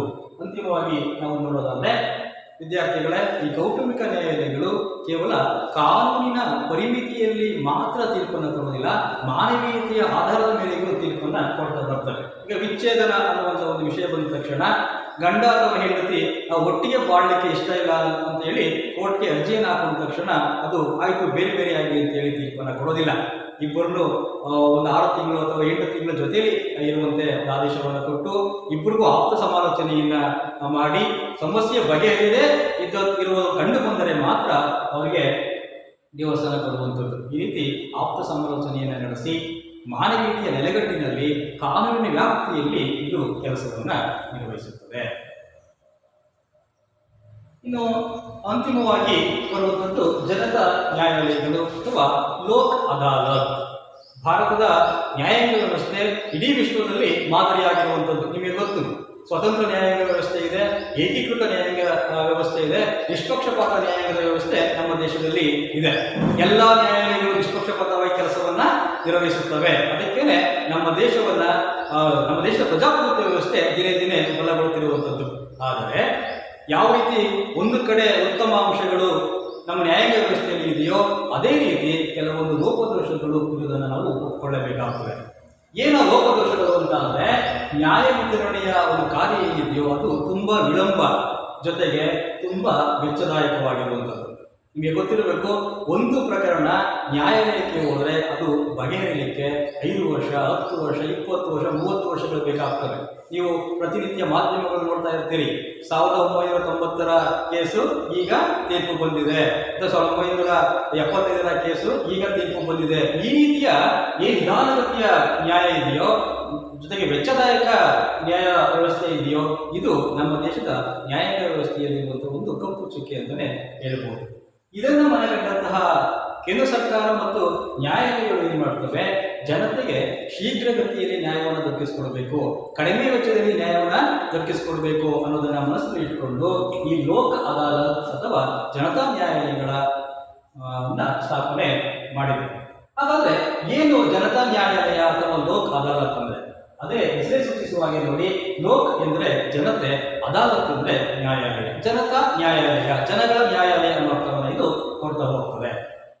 ಅದರ ಅರ್ಥವನ್ನು ನಾವು ಸಂಕ್ಷಿಪ್ತವಾಗಿ ನೋಡೋದಾದ್ರೆ, ಉಭಯ ಪಕ್ಷಗಳವರಲ್ಲಿ ರಾಜಿ ಸಂಧಾನ ಅಥವಾ ಮಾತುಕತೆ ಅಥವಾ ಒಪ್ಪಂದಗಳ ಮೂಲಕ ಪ್ರಕರಣಗಳನ್ನು ಇತ್ಯರ್ಥಪಡಿಸುವಂತಹ ನ್ಯಾಯಾಲಯಗಳೇ ಜನತಾ ನ್ಯಾಯಾಲಯಗಳು. ಇಲ್ಲಿ ನೋಡಿ, ಯಾವುದೇ ದಂಡ ಆಗಲಿ ಯಾವುದೇ ಶಿಕ್ಷೆ ಆಗಲಿ ಇಲ್ಲ, ಎರಡೂ ಕಡೆಯವರನ್ನ ಆರೋಪಿ ಮತ್ತು ಫಿರ್ಯಾದಿ ಅಂತ ನಾವು ಏನು ಕರಿತೀವೋ, ಅಥವಾ ಆರೋಪಿ ಮತ್ತು ಆರೋಪ ಮಾಡಿರುವಂಥ ವ್ಯಕ್ತಿ ಏನಿರ್ತಾರೋ ಆ ಇಬ್ಬರನ್ನೂ ಒಂದು ಕಡೆ ಕುಳಿಸ್ತಾರೆ. ರಾಜಿ ಸಂಧಾನ, ಮಾತುಕತೆ, ಪರಸ್ಪರ ಒಪ್ಪಂದಗಳ ಮೂಲಕ ಇರುವಂತಹ ಪ್ರಕರಣಗಳನ್ನು ಇತ್ಯರ್ಥಪಡಿಸ್ತಾರೆ. ನೆಕ್ಸ್ಟ್, ಈ ರೀತಿಯ ನ್ಯಾಯಿಕ ವ್ಯವಸ್ಥೆ ನಮ್ಮ ದೇಶದಲ್ಲಿ ಹೊಸದಲ್ಲ. ನಮ್ಮ ದೇಶದ ಪುರಾತನ ನ್ಯಾಯಿಕ ವ್ಯವಸ್ಥೆಯನ್ನು ನಾವು ಅಧ್ಯಯನ ಮಾಡ್ತಾ ಬಂದಾಗ ಈ ಒಂದು ಲೋಕ್ ಅದಾಲತ್ ಅಥವಾ ಜನತಾ ನ್ಯಾಯಾಲಯದ ಪರಿಕಲ್ಪನೆ ಬಹಳ ಹಿಂದೆ ಇತ್ತು ಅನ್ನೋದಕ್ಕೆ ನಿಮಗೆ ಸಾಕಷ್ಟು ಉದಾಹರಣೆಗಳು ಸಿಗ್ತಾ ಹೋಗ್ತವೆ. ಆದರೆ ಆಗಿನ ಕಾಲದಲ್ಲಿ ಅದಕ್ಕೆ ಜನತಾ ನ್ಯಾಯಾಲಯ ಎಂದು ಹೆಸರು ಇರಲಿಲ್ಲ, ಬೇರೆ ಬೇರೆ ಹೆಸರುಗಳಿಂದ ಅದನ್ನು ಕರೆಯುತ್ತಿದ್ದರು. ಉದಾಹರಣೆಗೆ ಪಂಚಾಯಿತಿ. ಈಗಲೂ ಹಳ್ಳಿಗಳ ಕಡೆ ಒಂದು ಮಾತು ಹೇಳ್ತಾರೆ, ಸ್ಟೇಷನ್ ಹೋಗಿದ ಮುಂಚಿತವಾಗಿ ಪಂಚಾಯಿತಿ ಮಾಡೋಣ, ಅಲ್ಲೇ ತೀರ್ಮಾನ ಮಾಡೋಣ ಅನ್ನೋ ಪದವನ್ನು ಬಳಸ್ತಾರೆ. ಈ ಪಂಚಾಯಿತಿ ಅನ್ನುವಂಥದ್ದು ಲೋಕ್ ಅದಾಲತ್ನ ಮತ್ತೊಂದು ಹೆಸರು. ನೆಕ್ಸ್ಟ್ ಗ್ರಾಮ ಸಭೆ, ಕುಲ ನ್ಯಾಯಾಲಯ, ನರಳಿಕಟ್ಟೆ ನ್ಯಾಯ, ಈ ರೀತಿಯ ಅನೇಕ ಹೆಸರುಗಳಿಂದ ಕರೆಯುತ್ತಿದ್ದಂತಹ ಒಂದು ಜನತಾ ನ್ಯಾಯಾಲಯದ ವ್ಯವಸ್ಥೆ, ಲೋಕ್ ಅದಾಲತ್ನ ವ್ಯವಸ್ಥೆ ನಮ್ಮ ಭಾರತೀಯ ಪುರಾತನ ನ್ಯಾಯಿಕ ವ್ಯವಸ್ಥೆಯಲ್ಲಿ ಇತ್ತು ಎಂಬುದಕ್ಕೆ ಕೌಟಿಲ್ಯನ ಅರ್ಥಶಾಸ್ತ್ರ ಕೃತಿಯಲ್ಲಿ ಸಾಕಷ್ಟು ಸಾಕ್ಷಿಯನ್ನು ನಾವು ನೋಡಬಹುದು. ಈ ಜನತಾ ನ್ಯಾಯಾಲಯಗಳನ್ನ 1987ರ ಕಾನೂನು ಸೇವಾ ಪ್ರಾಧಿಕಾರದ ಕಾಯ್ದೆಗೆ ಅನುಗುಣವಾಗಿ ಸ್ಥಾಪಿಸಲಾಗಿದೆ. 1987ರ ಕಾನೂನು ಸೇವಾ ಪ್ರಾಧಿಕಾರ ಕಾಯ್ದೆ, ಲೀಗಲ್ ಸರ್ವಿಸ್ ಅಥಾರಿಟೀಸ್ ಆಕ್ಟ್ 1987, ಇದಕ್ಕೆ ಅನುಗುಣವಾಗಿ ಸ್ಥಾಪನೆಯನ್ನ ಮಾಡಿರುವಂಥದ್ದು. 1987ರ ಈ ಕಾಯ್ದೆಗೆ 1996ರಲ್ಲಿ ತಿದ್ದುಪಡಿಯನ್ನು ತಂದು ರಾಷ್ಟ್ರ ಮಟ್ಟದಲ್ಲಿ, ರಾಜ್ಯ ಮಟ್ಟದಲ್ಲಿ, ಜಿಲ್ಲಾ ಮಟ್ಟದಲ್ಲಿ ಹಾಗೂ ತಾಲೂಕು ಮಟ್ಟದಲ್ಲಿ ಇವತ್ತು ಲೋಕ್ ಅದಾಲತ್ಗಳನ್ನ ಸ್ಥಾಪನೆ ಮಾಡಲಾಗಿದೆ. ನೀವು ಯಾವುದೇ ನ್ಯಾಯಾಲಯಗಳಿಗೆ ನೋಡಿ, ದಿನಪತ್ರಿಕೆಗಳಲ್ಲಿ ಬರ್ತಾನೆ ಇರ್ತದೆ, ತಾಲೂಕು ಮಟ್ಟದ ನ್ಯಾಯಾಲಯದಲ್ಲಿ ಇವತ್ತು ಲೋಕ್ ಅದಾಲತ್ ನಡೆಸಲಾಗಿದೆ, ಒಂದಷ್ಟು ಪ್ರಕರಣಗಳನ್ನು ಇತ್ಯರ್ಥಪಡಿಸಿದ್ದಾರೆ. ಜಿಲ್ಲಾ ಮಟ್ಟದ ನ್ಯಾಯಾಲಯದಲ್ಲಿ ಲೋಕ್ ಅದಾಲತ್ ನಡೆಸಿದ್ದಾರೆ. ಹೈಕೋರ್ಟ್ನಲ್ಲಿ ಲೋಕ್ ಅದಾಲತ್ಗಳು ನಡೀತವೆ. ಸುಪ್ರೀಂ ಕೋರ್ಟ್ ಸಹ ಲೋಕ್ ಅದಾಲತ್ಗಳನ್ನ ನಡೆಸುವಂತಹ ಒಂದು ವ್ಯವಸ್ಥೆ ಇವತ್ತಿನ ದಿನಗಳಲ್ಲಿ ಇರುವುದನ್ನು ನಾವು ನೋಡ್ತಾ ಹೋಗಬಹುದು. ಅದಕ್ಕೆ ಅವಕಾಶವನ್ನ ಮಾಡಿಕೊಟ್ಟಿರುವಂಥದ್ದು ಈ 1987ರ ಕಾಯ್ದೆಗೆ 1996ರಲ್ಲಿ ಬಂದಂತಹ ತಿದ್ದುಪಡಿ. ಅಷ್ಟೇ ಅಲ್ಲ, ಈ ಕಾಯ್ದೆಯ ಪ್ರಕಾರ ರಾಷ್ಟ್ರ, ರಾಜ್ಯ, ಜಿಲ್ಲೆ ಮತ್ತು ತಾಲೂಕು ಮಟ್ಟದಲ್ಲಿ ಕಾನೂನು ಸೇವಾ ಪ್ರಾಧಿಕಾರಗಳನ್ನ ಸ್ಥಾಪಿಸಬೇಕಾಗಿದೆ. ಈ ಕಾನೂನು ಸೇವಾ ಪ್ರಾಧಿಕಾರಗಳ ಮುಖ್ಯ ಉದ್ದೇಶ ಏನು ಅಂತಾದ್ರೆ, ಶೋಷಿತರಿಗೆ, ಹಿಂದುಳಿದವರಿಗೆ, ಬಡವರಿಗೆ ಉಚಿತವಾಗಿ ಕಾನೂನು ನೆರವನ್ನ ನೀಡುವಂಥದ್ದು, ಕಾನೂನು ಸಲಹೆಗಳನ್ನ ನೀಡುವಂಥದ್ದು. ನೀವು ಯಾವುದಾದರೂ ನ್ಯಾಯಾಲಯಗಳಿಗೆ ಹೋದಾಗ ಅಲ್ಲಿ ಒಂದು ಆಫೀಸ್ ಇರ್ತದೆ, ಕಾನೂನು ಸೇವಾ ಪ್ರಾಧಿಕಾರ ಅಂತ. ಒಬ್ಬ ಬಡ ವ್ಯಕ್ತಿಗೆ ಅಥವಾ ಶೋಷಿತನಿಗೆ ಅಥವಾ ಹಿಂದುಳಿದವರಿಗೆ ನ್ಯಾಯವನ್ನ ಪಡೆದುಕೊಳ್ಳಲಿಕ್ಕೆ ಆಗುವಂತ ಖರ್ಚನ್ನು ಬಳಸಲಿಕ್ಕೆ ಆಗೋದಿಲ್ಲ ಅಂತ ಸಮಯದಲ್ಲಿ ಅವರು ಎಲ್ಲಿ ಹೋಗ್ಬೋದು ಅಂದ್ರೆ, ಈ ಉಚಿತ ಕಾನೂನು ಸಲಹಾ ಕೇಂದ್ರಗಳು ಏನಿರ್ತಾವೋ ಅಲ್ಲಿಗೆ ಹೋಗ್ಬೋದು. ಯಾವುದೇ ಫೀಸ್ ಇಲ್ಲದೇ ಸರ್ಕಾರವೇ ಪಬ್ಲಿಕ್ ಪ್ರಾಸಿಕ್ಯೂಟರ್ ಅನ್ನ ನೇಮಕ ಮಾಡಿ ಅಥವಾ ಸರ್ಕಾರಿ ಅಭಿಯೋಜಕರನ್ನ ನೇಮಕ ಮಾಡಿ ಅವರ ಪರವಾಗಿ ವಾದ ಮಾಡಲಿಕ್ಕೆ ಅವಕಾಶವನ್ನ ಮಾಡಿಕೊಟ್ಟಿದೆ. ಇದಕ್ಕೆ ಅವಕಾಶ ಕೊಟ್ಟಿರುವಂಥದ್ದು ಈ 1987ರ ಒಂದು ಕಾಯ್ದೆ. ನೆಕ್ಸ್ಟ್, ಲೋಕ್ ಅದಾಲತ್ನಲ್ಲಿ ಎಂತಹ ಪ್ರಕರಣಗಳು ಇತ್ಯರ್ಥವಾಗ್ತವೆ ಎಂಬುದನ್ನು ನಾವು ನೋಡೋದಾದ್ರೆ, ಸಿವಿಲ್ ಪ್ರಕರಣಗಳು, ಕ್ರಿಮಿನಲ್ ಪ್ರಕರಣಗಳು ಹಾಗೂ ರೆವಿನ್ಯೂ ಪ್ರಕರಣಗಳನ್ನು ಇಲ್ಲಿ ಇತ್ಯರ್ಥಪಡಿಸಬಹುದು. ನಾನು ಸಿವಿಲ್ ನ್ಯಾಯಾಲಯ ಮತ್ತು ಕ್ರಿಮಿನಲ್ ನ್ಯಾಯಾಲಯ ಮಾಡುವಂಥ ಸಮಯದಲ್ಲಿ ಹೇಳ್ತೀನಿ ನಿಮಗೆ, ಸಿವಿಲ್ ಪ್ರಕರಣಗಳು ಅಂದರೆ ಯಾವುದು. ಈಗ ಭೂವ್ಯಾಜ್ಯಗಳು, ಹಕ್ಕುದಾರಿಕೆ ಅಥವಾ ವಾರಸುದಾರಿಕೆ, ಲೇವಾದೇವಿ ವ್ಯವಹಾರ, ಈ ರೀತಿಯ ಸಿವಿಲ್ ಪ್ರಕರಣಗಳು ಏನಿದವೋ ಇವುಗಳನ್ನು ಸಹ ಇಲ್ಲಿ ಬಗೆಹರಿಸಬಹುದು. ಹಾಗೆಯೇ ಕ್ರಿಮಿನಲ್ ಪ್ರಕರಣಗಳು, IPC ಅಥವಾ ಭಾರತೀಯ ದಂಡ ಸಮಿತಿಯ ನಿಯಮಗಳನ್ನ ಉಲ್ಲಂಘನೆ ಮಾಡುವಂತಹ ಪ್ರಕರಣಗಳು ಏನಿದವೋ ಅವುಗಳನ್ನೂ ಸಹ ಈ ಲೋಕ್ ಅದಾಲತ್ನಲ್ಲಿ ಬಗೆಹರಿಸಬಹುದು. ನೆಕ್ಸ್ಟ್, ರೆವಿನ್ಯೂ ಪ್ರಕರಣಗಳು, ಕಂದಾಯ ನ್ಯಾಯಾಲಯಗಳನ್ನ ಹೇಳುವಾಗ ಈಗ ನಿಮ್ಮ ಗಮನಕ್ಕೆ ತಂದಿದೆ, ಕಂದಾಯ ನ್ಯಾಯಾಲಯಗಳ ಕೆಲಸ ಕಾರ್ಯಗಳು ಏನಿದೆಯೋ ಅಲ್ಲಿ ಕಂದಾಯ ನ್ಯಾಯಾಲಯಗಳಲ್ಲಿ ಬಗೆಹರಿದಿದ್ರೆ ಅಂತಹ ಸಮಸ್ಯೆಗಳನ್ನು ಸಹ ಈ ಲೋಕ್ ಅದಾಲತ್ನಲ್ಲಿ ಬಗೆಹರಿಸಿಕೊಳ್ಳಬಹುದು. ಒಂದಷ್ಟು ಉದಾಹರಣೆಯನ್ನು ನಾವು ನೋಡ್ತಾ ಹೋಗುವುದಾದ್ರೆ, ಅಪಘಾತ ಪ್ರಕರಣಗಳನ್ನು ಇಲ್ಲಿ ಬಗೆಹರಿಸಬಹುದು. ಅಪಘಾತಕ್ಕೆ ಒಳಗಾದಂಥ ವ್ಯಕ್ತಿ ಜೀವಂತವಾಗಿದ್ರೆ ಅಥವಾ ಗಾಯಗೊಂಡಿದ್ರೆ, ನಂತರ ಆತ ಮರಣ ಹೊಂದಿದ್ರೆ ಆತನ ವಾರಸುದಾರರು ಅಥವಾ ಅವಲಂಬಿತರು ಹಾಗೂ ಈ ಅಪಘಾತವನ್ನು ಮಾಡಿರುವಂಥ ವ್ಯಕ್ತಿ ಇವರ ನಡುವೆ ಮಾತುಕತೆಯನ್ನು ಏರ್ಪಡಿಸಿ ಒಂದಷ್ಟು ಪರಿಹಾರವನ್ನು ಕೊಡಿಸುವಂಥ ಕೆಲಸವನ್ನ ಈ ಲೋಕ್ ಅದಾಲತ್ಗಳು ಮಾಡುತ್ತವೆ. ನೆಕ್ಸ್ಟ್, ಭೂ ಸ್ವಾಧೀನ ಸಂಬಂಧಕ ಸರ್ಕಾರಕ್ಕೆ, ಅಂದ್ರೆ ಸರ್ಕಾರ ಯಾವುದೋ ಸಾರ್ವಜನಿಕ ಯೋಜನೆಗಳನ್ನ ಜಾರಿಗೆ ತರಲಿಕ್ಕೆ ರೈತರ ಬಳಿ ಭೂಮಿಯನ್ನು ವಶಪಡಿಸಿಕೊಂಡಿರ್ತದೆ. ಆಗ ಕಡಿಮೆ ಮೊತ್ತದ ಪರಿಹಾರವನ್ನು ಅವರಿಗೆ ಕೊಟ್ಟಿರ್ತದೆ. ಆಗ ರೈತ ನನಗೆ ಹೆಚ್ಚಿನ ಮೊತ್ತದ ಪರಿಹಾರ ಬೇಕು ಅಂತೇಳಿ ಅರ್ಜಿಯನ್ನು ಹಾಕೊಂಡಿರ್ತಾನೆ. ಅಂತಹ ಪ್ರಕರಣಗಳನ್ನ ಇಲ್ಲಿ ಬಗೆಹರಿಸಬಹುದು. ಬ್ಯಾಂಕ್ಗಳಿಗೆ ಸಂಬಂಧಿಸಿದಂಥ ಪ್ರಕರಣಗಳನ್ನ ಇಲ್ಲಿ ಬಗೆಹರಿಸಬಹುದು. ವೈವಾಹಿಕ ಜೀವನಾಂಶಕ್ಕೆ ಸಂಬಂಧಿಸಿದ ಪ್ರಕರಣಗಳು, ಕಾರ್ಮಿಕ ನ್ಯಾಯಾಲಯದಲ್ಲಿರುವಂತಹ ಪ್ರಕರಣಗಳು, ಗ್ರಾಹಕ ವಿವಾದಗಳಿಗೆ ಸಂಬಂಧಿಸಿದ ಪ್ರಕರಣಗಳನ್ನ ಇಲ್ಲಿ ಬಗೆಹರಿಸಬಹುದು. ಹಾಗಾದ್ರೆ ಇಲ್ಲಿ ನ್ಯಾಯ ತೀರ್ಮಾನ ಮಾಡುವಂತವರು ಯಾರು ಅಂದ್ರೆ, ನೋಡಿ, ಕನಿಷ್ಠ ಪಕ್ಷ ಇಬ್ಬರು ಸಂಧಾನಕಾರರು ಇರ್ತಾರೆ. ಆ ಇಬ್ಬರಲ್ಲಿ ಒಬ್ಬರು ಹಾಲಿ ಅಥವಾ ನಿವೃತ್ತ ನ್ಯಾಯಮೂರ್ತಿಗಳಾಗಿರಬೇಕು, ಮತ್ತೊಬ್ಬರು ವಕೀಲರು ಅಥವಾ ಸಮಾಜ ಸೇವಾಸಕ್ತರು ಅಥವಾ ಆಪ್ತ ಸಮಾಲೋಚಕರು ಆಗಿರಬೇಕು. ಸಾಮಾನ್ಯವಾಗಿ ಲೋಕ ಅದಾಲತ್ನಲ್ಲಿ ನೀಡುವಂತಹ ತೀರ್ಪನ್ನ ಎಲ್ಲರೂ ಒಪ್ಕೊಳ್ಬೇಕು, ಎರಡೂ ಕಡೆಯವರು ಒಪ್ಕೊಳ್ಬೇಕು. ಯಾವುದೇ ಕಾರಣಕ್ಕೂ ಮೇಲ್ಮನವಿಯನ್ನು ಸಲ್ಲಿಸಲಿಕ್ಕೆ ಇಲ್ಲಿ ಅವಕಾಶ ಇಲ್ಲ. ಪ್ರೀತಿಯ ವಿದ್ಯಾರ್ಥಿಗಳೇ, ಲೋಕ ಅದಾಲತ್ನ ಮುಖ್ಯ ಉದ್ದೇಶ ನ್ಯಾಯ ವಿತರಣಾ ಕ್ರಿಯೆ ವೇಗವಾಗಿ ಆಗಬೇಕು ಅಥವಾ ಶೀಘ್ರವಾಗಿ ಆಗಬೇಕು, ಸರಳ ಖರ್ಚಿನಲ್ಲಿ ಆಗಬೇಕು ಅನ್ನುವಂಥ ಒಂದು ಉದ್ದೇಶ ಏನಿತ್ತು ಅದನ್ನು ಈಡೇರಿಸುವಲ್ಲಿ ಇವತ್ತು ಈ ಲೋಕ ಅದಾಲತ್ ಅಥವಾ ಜನತಾ ನ್ಯಾಯಾಲಯಗಳು ಯಶಸ್ವಿಯಾಗಿವೆ ಎಂಬುದಾಗಿ ಹೇಳ್ಬೋದು. ಎಲ್ಲರಿಗೂ ಧನ್ಯವಾದಗಳು. Students, let us pass on. One more segment of subordinate courts. That is, yes, what are the important subordinate courts with what we call district courts? Let us look.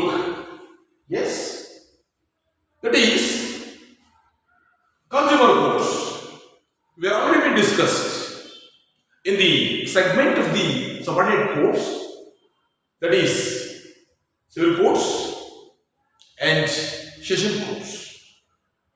Now, before we are going to understand the consumer courts, we are also discussed what we call the revenue courts. I hope you are already aware of these courts. Let me move on. What is consumer courts? Yes, you know, probably you are all the students of economics. While you are going to study that subject, you are already understand in detail regarding who is consumer. Why the establishment of consumer courts in the world and in our nation. Yes, let us discuss why we are going to study the composition and functions of the consumer courts as subordinate courts. Yes, a person who purchases house-owned services for personal use is called consumer. Yes, you can say a purchaser is known as consumer in simple. Yes, consumer is one who uses goods and services by paying for it legally. A person on the payment of his own currency or rupee, he is going to purchase something or he will get some service. Is known as what we call consumer. Yes, following are the malpractices are being adopted by the traders, businessmen, producers and sellers. Dear students, why consumer courts have been established? Because of this thing. There will be some malpractices between the consumption of some goods or some services. How these malpractices will be arise? Because of the derivativeness legally from the businessman or market holders. Yes, here wrong measurement, substandard quality, excess pricing, guaranteed and warranties, adulteration, non-supply of correct quantity, etc. These are all the main cause towards the rise of malpractices in the what we call consumer field. Yes, dear students, I heard you are already aware of these problems. These problems are always coming from the side of what we call businessmen or traders or market holders. These are all ruptured the mentality of what we call consumers. Yes. To give solution towards these problems, our consumer courts have been started in the world and our nation. In our nation. Yes, students. Let me pause on. Yes. In this slide, you are going to understand the use or the importance of consumer courts. Yes. To provide for better protection of the interest of consumer, at least cost and speedy remedy. If there is a problems or risks arise in the what we call marketing, these courts will provide the remedy towards the consumers. Yes. Indian government has enacted the Consumer Protection Act of 1986. Yes. The remedies will be given by the consumer courts or consumer redressal forums within the framework of what we call the Consumer Protection Act of 1986. When it came into force, let us look. December 24 is observed as the National Consumer Day in India. Why? Because this act has been came into force in our nation to symbolize this important rule or law. Yes, we are going to celebrate or observe December 24th of every year as the Consumer Day. Yes. In 1986, Act proposed established the Consumer Court at Taluka, district, state and national level. Dear students, I think you already understand where these courts will be composed or constituted at the Taluka level, district level, state level, finally what we call national level. Article 9 of the Consumer Protection Act of 1986 mentioned 1983 made provision of the establishment of consumer courts are constituted at 3 levels, of course. Yes? What are these 3 levels? The Central Consumer Protection Council at national level, State Consumer Protection Court at state level, Consumer Dispute or Redressal Form at the district level. Yes, every district of our state will have these type of redressal forums.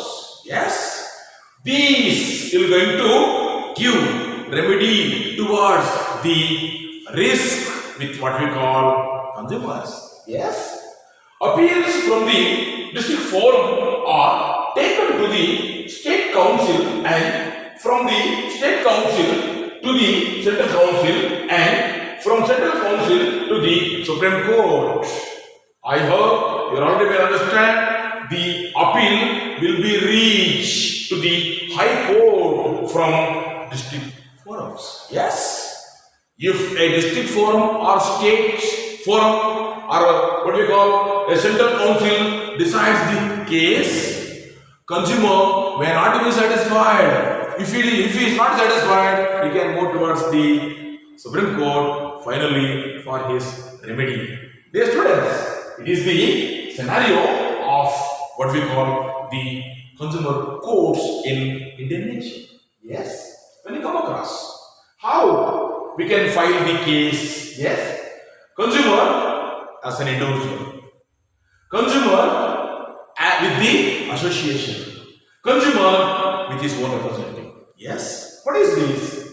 While filing his case at the forum or consumer court, individually he can file or he can go with consumer association or he can send his representatives for filing the cases at the Consumer Court of Justice.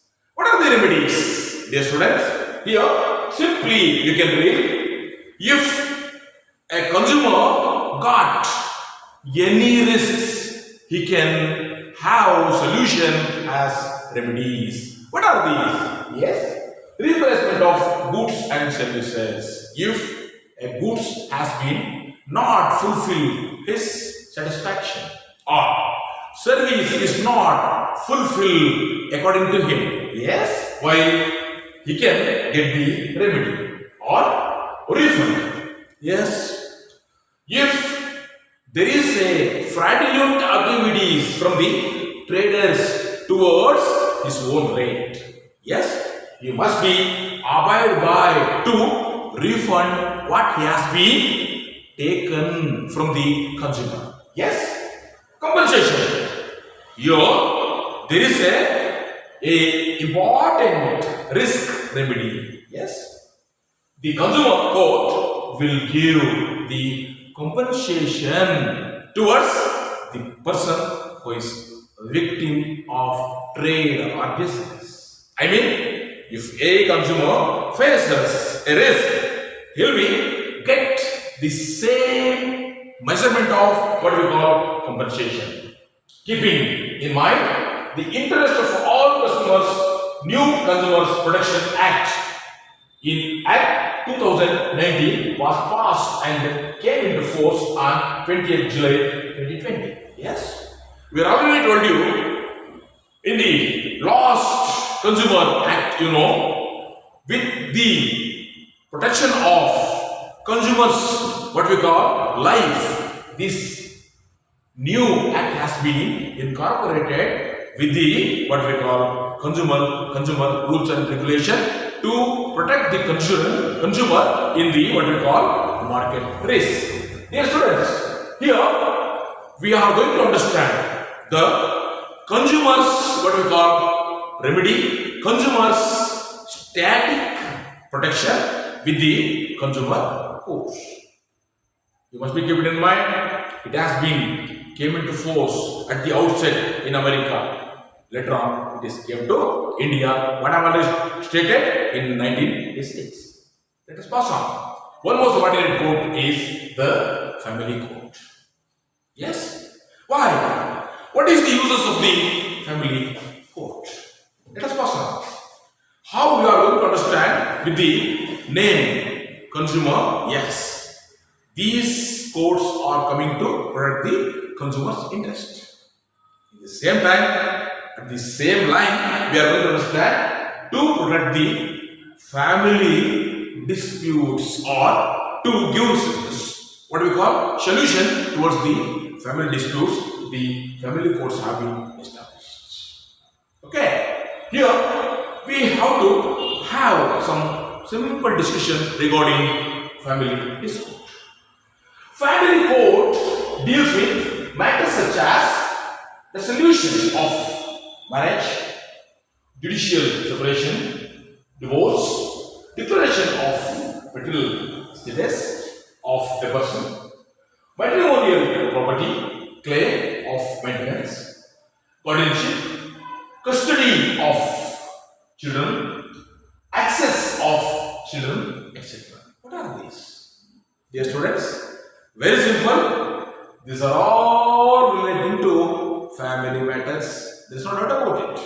That's why these matters relating to family matters in the family, many disputes will be arise while discharging these things. Yes, to give remedy or solution, the family courts have been established. Yes. How the family court has been entered to Indian system. Let us pass on. In September 14, 1984, the family court was enforced. Yes, you must be kept in mind. September 14, 1984, the family court act was enforced. Yes, before we are going to understand in the same line of consumer courts, American state did have its own family court for the redressal of the family disputes in 1910. Yes. In India, we did have our own family courts with the act by enforcing the Family Court Act in 1984. Family courts are established by the state government in consultation with the High Court. The same thing. What we are already been discussed. The High Court will take initiation to create what we call the family courts at the what we call state's government's decision. The Act provides that family court would be set in cities having a population of more than 10 lakh in India. Yes. Every 10 lakh population can have its own family court in this place. Yes. At present, there are 190 family courts functioning in India and 12 in our state, Karnataka. Family courts settles the cases with human consent and through counseling. Dear students, here you must be kept in mind what is family court. The question may arise. You must be give the answer. The same thing. Family courts settles the case with human consent and through counseling. By making counseling, yes. The court will try to convince the fellow being who are indulged in this type of what we call disputes. You must be kept in mind. Yes, the students, family courts are always with the what we call family disputes. Understand? Let me pass on. One more subordinate court, that is Lok Adalat. Yes, it is age-old concept in the Indian judicial history. You must be kept in mind. Lok Adalat means, yes, it is popular or people's or what we call Janata courts. These are all also known as what we call Janata courts. Yes, this scenario living in India since Kautilya. Let me discuss. Yes. The existing courts are overburdened. Here, what I am going to discuss with you, the people, yes, why Lok Adalats have been started. The first line is going to state the importance of Lok Adalat. The existing courts are overburdened. Legal procedures are complex and expensive.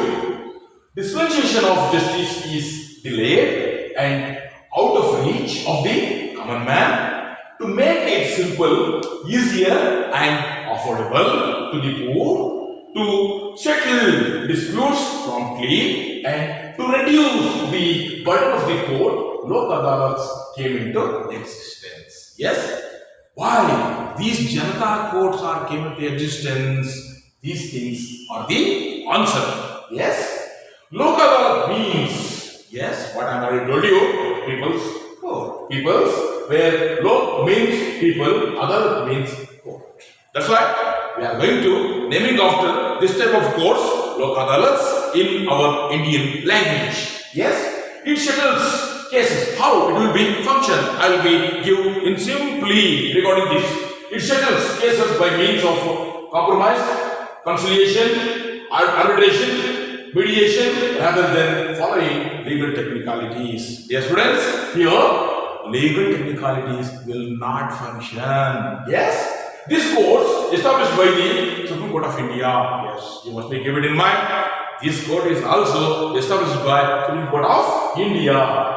Let me look. Lok Adalats have statutory status under the Legal Service Authorities Act of 1987. Yes, these courts are constituted to provide social justice for the weaker section of society and provide free assistance to the poor in legal matters. What we have already discussed in the introduction itself. Lok Adalats are constituted at the local level, district level, state level, and national level. Authorities at taluka level, service committee, what we call, consists of senior legal officers and other officers appointed by the government will be act in the what we call Lok Adalats.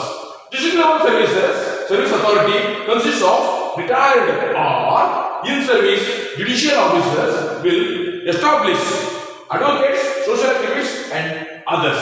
See, at district level, how the local adalat will be act with the support of these fellows, you must be understand. Dear students, State Legal Service Authority is composed Chief Justice of High Court, other members appointed by the Governor, government officials will be act. When you come across Central Legal Service Authority is composed of the Chief Justice of Supreme Court and other members appointed by the President with the advice of the Chief Justice. It is at the central level. Local law deals with civil, criminal, revenue related cases. Settlements done in the local adalat are not questionable. It is not pertaining to appeal at any court of justice in India. Yes. Finally, the system of local adalat has now become popular that various government departments like the telephone department, electricity department, etc., will going to follow the local adalat's decision. Why? Because local adalat will be give easily the decision. We must be keep it in mind. It is always avoided by justice delayed, justice denied. To avoid this thing, local adalats are functioning in Indian judicial system in proper. Thank you.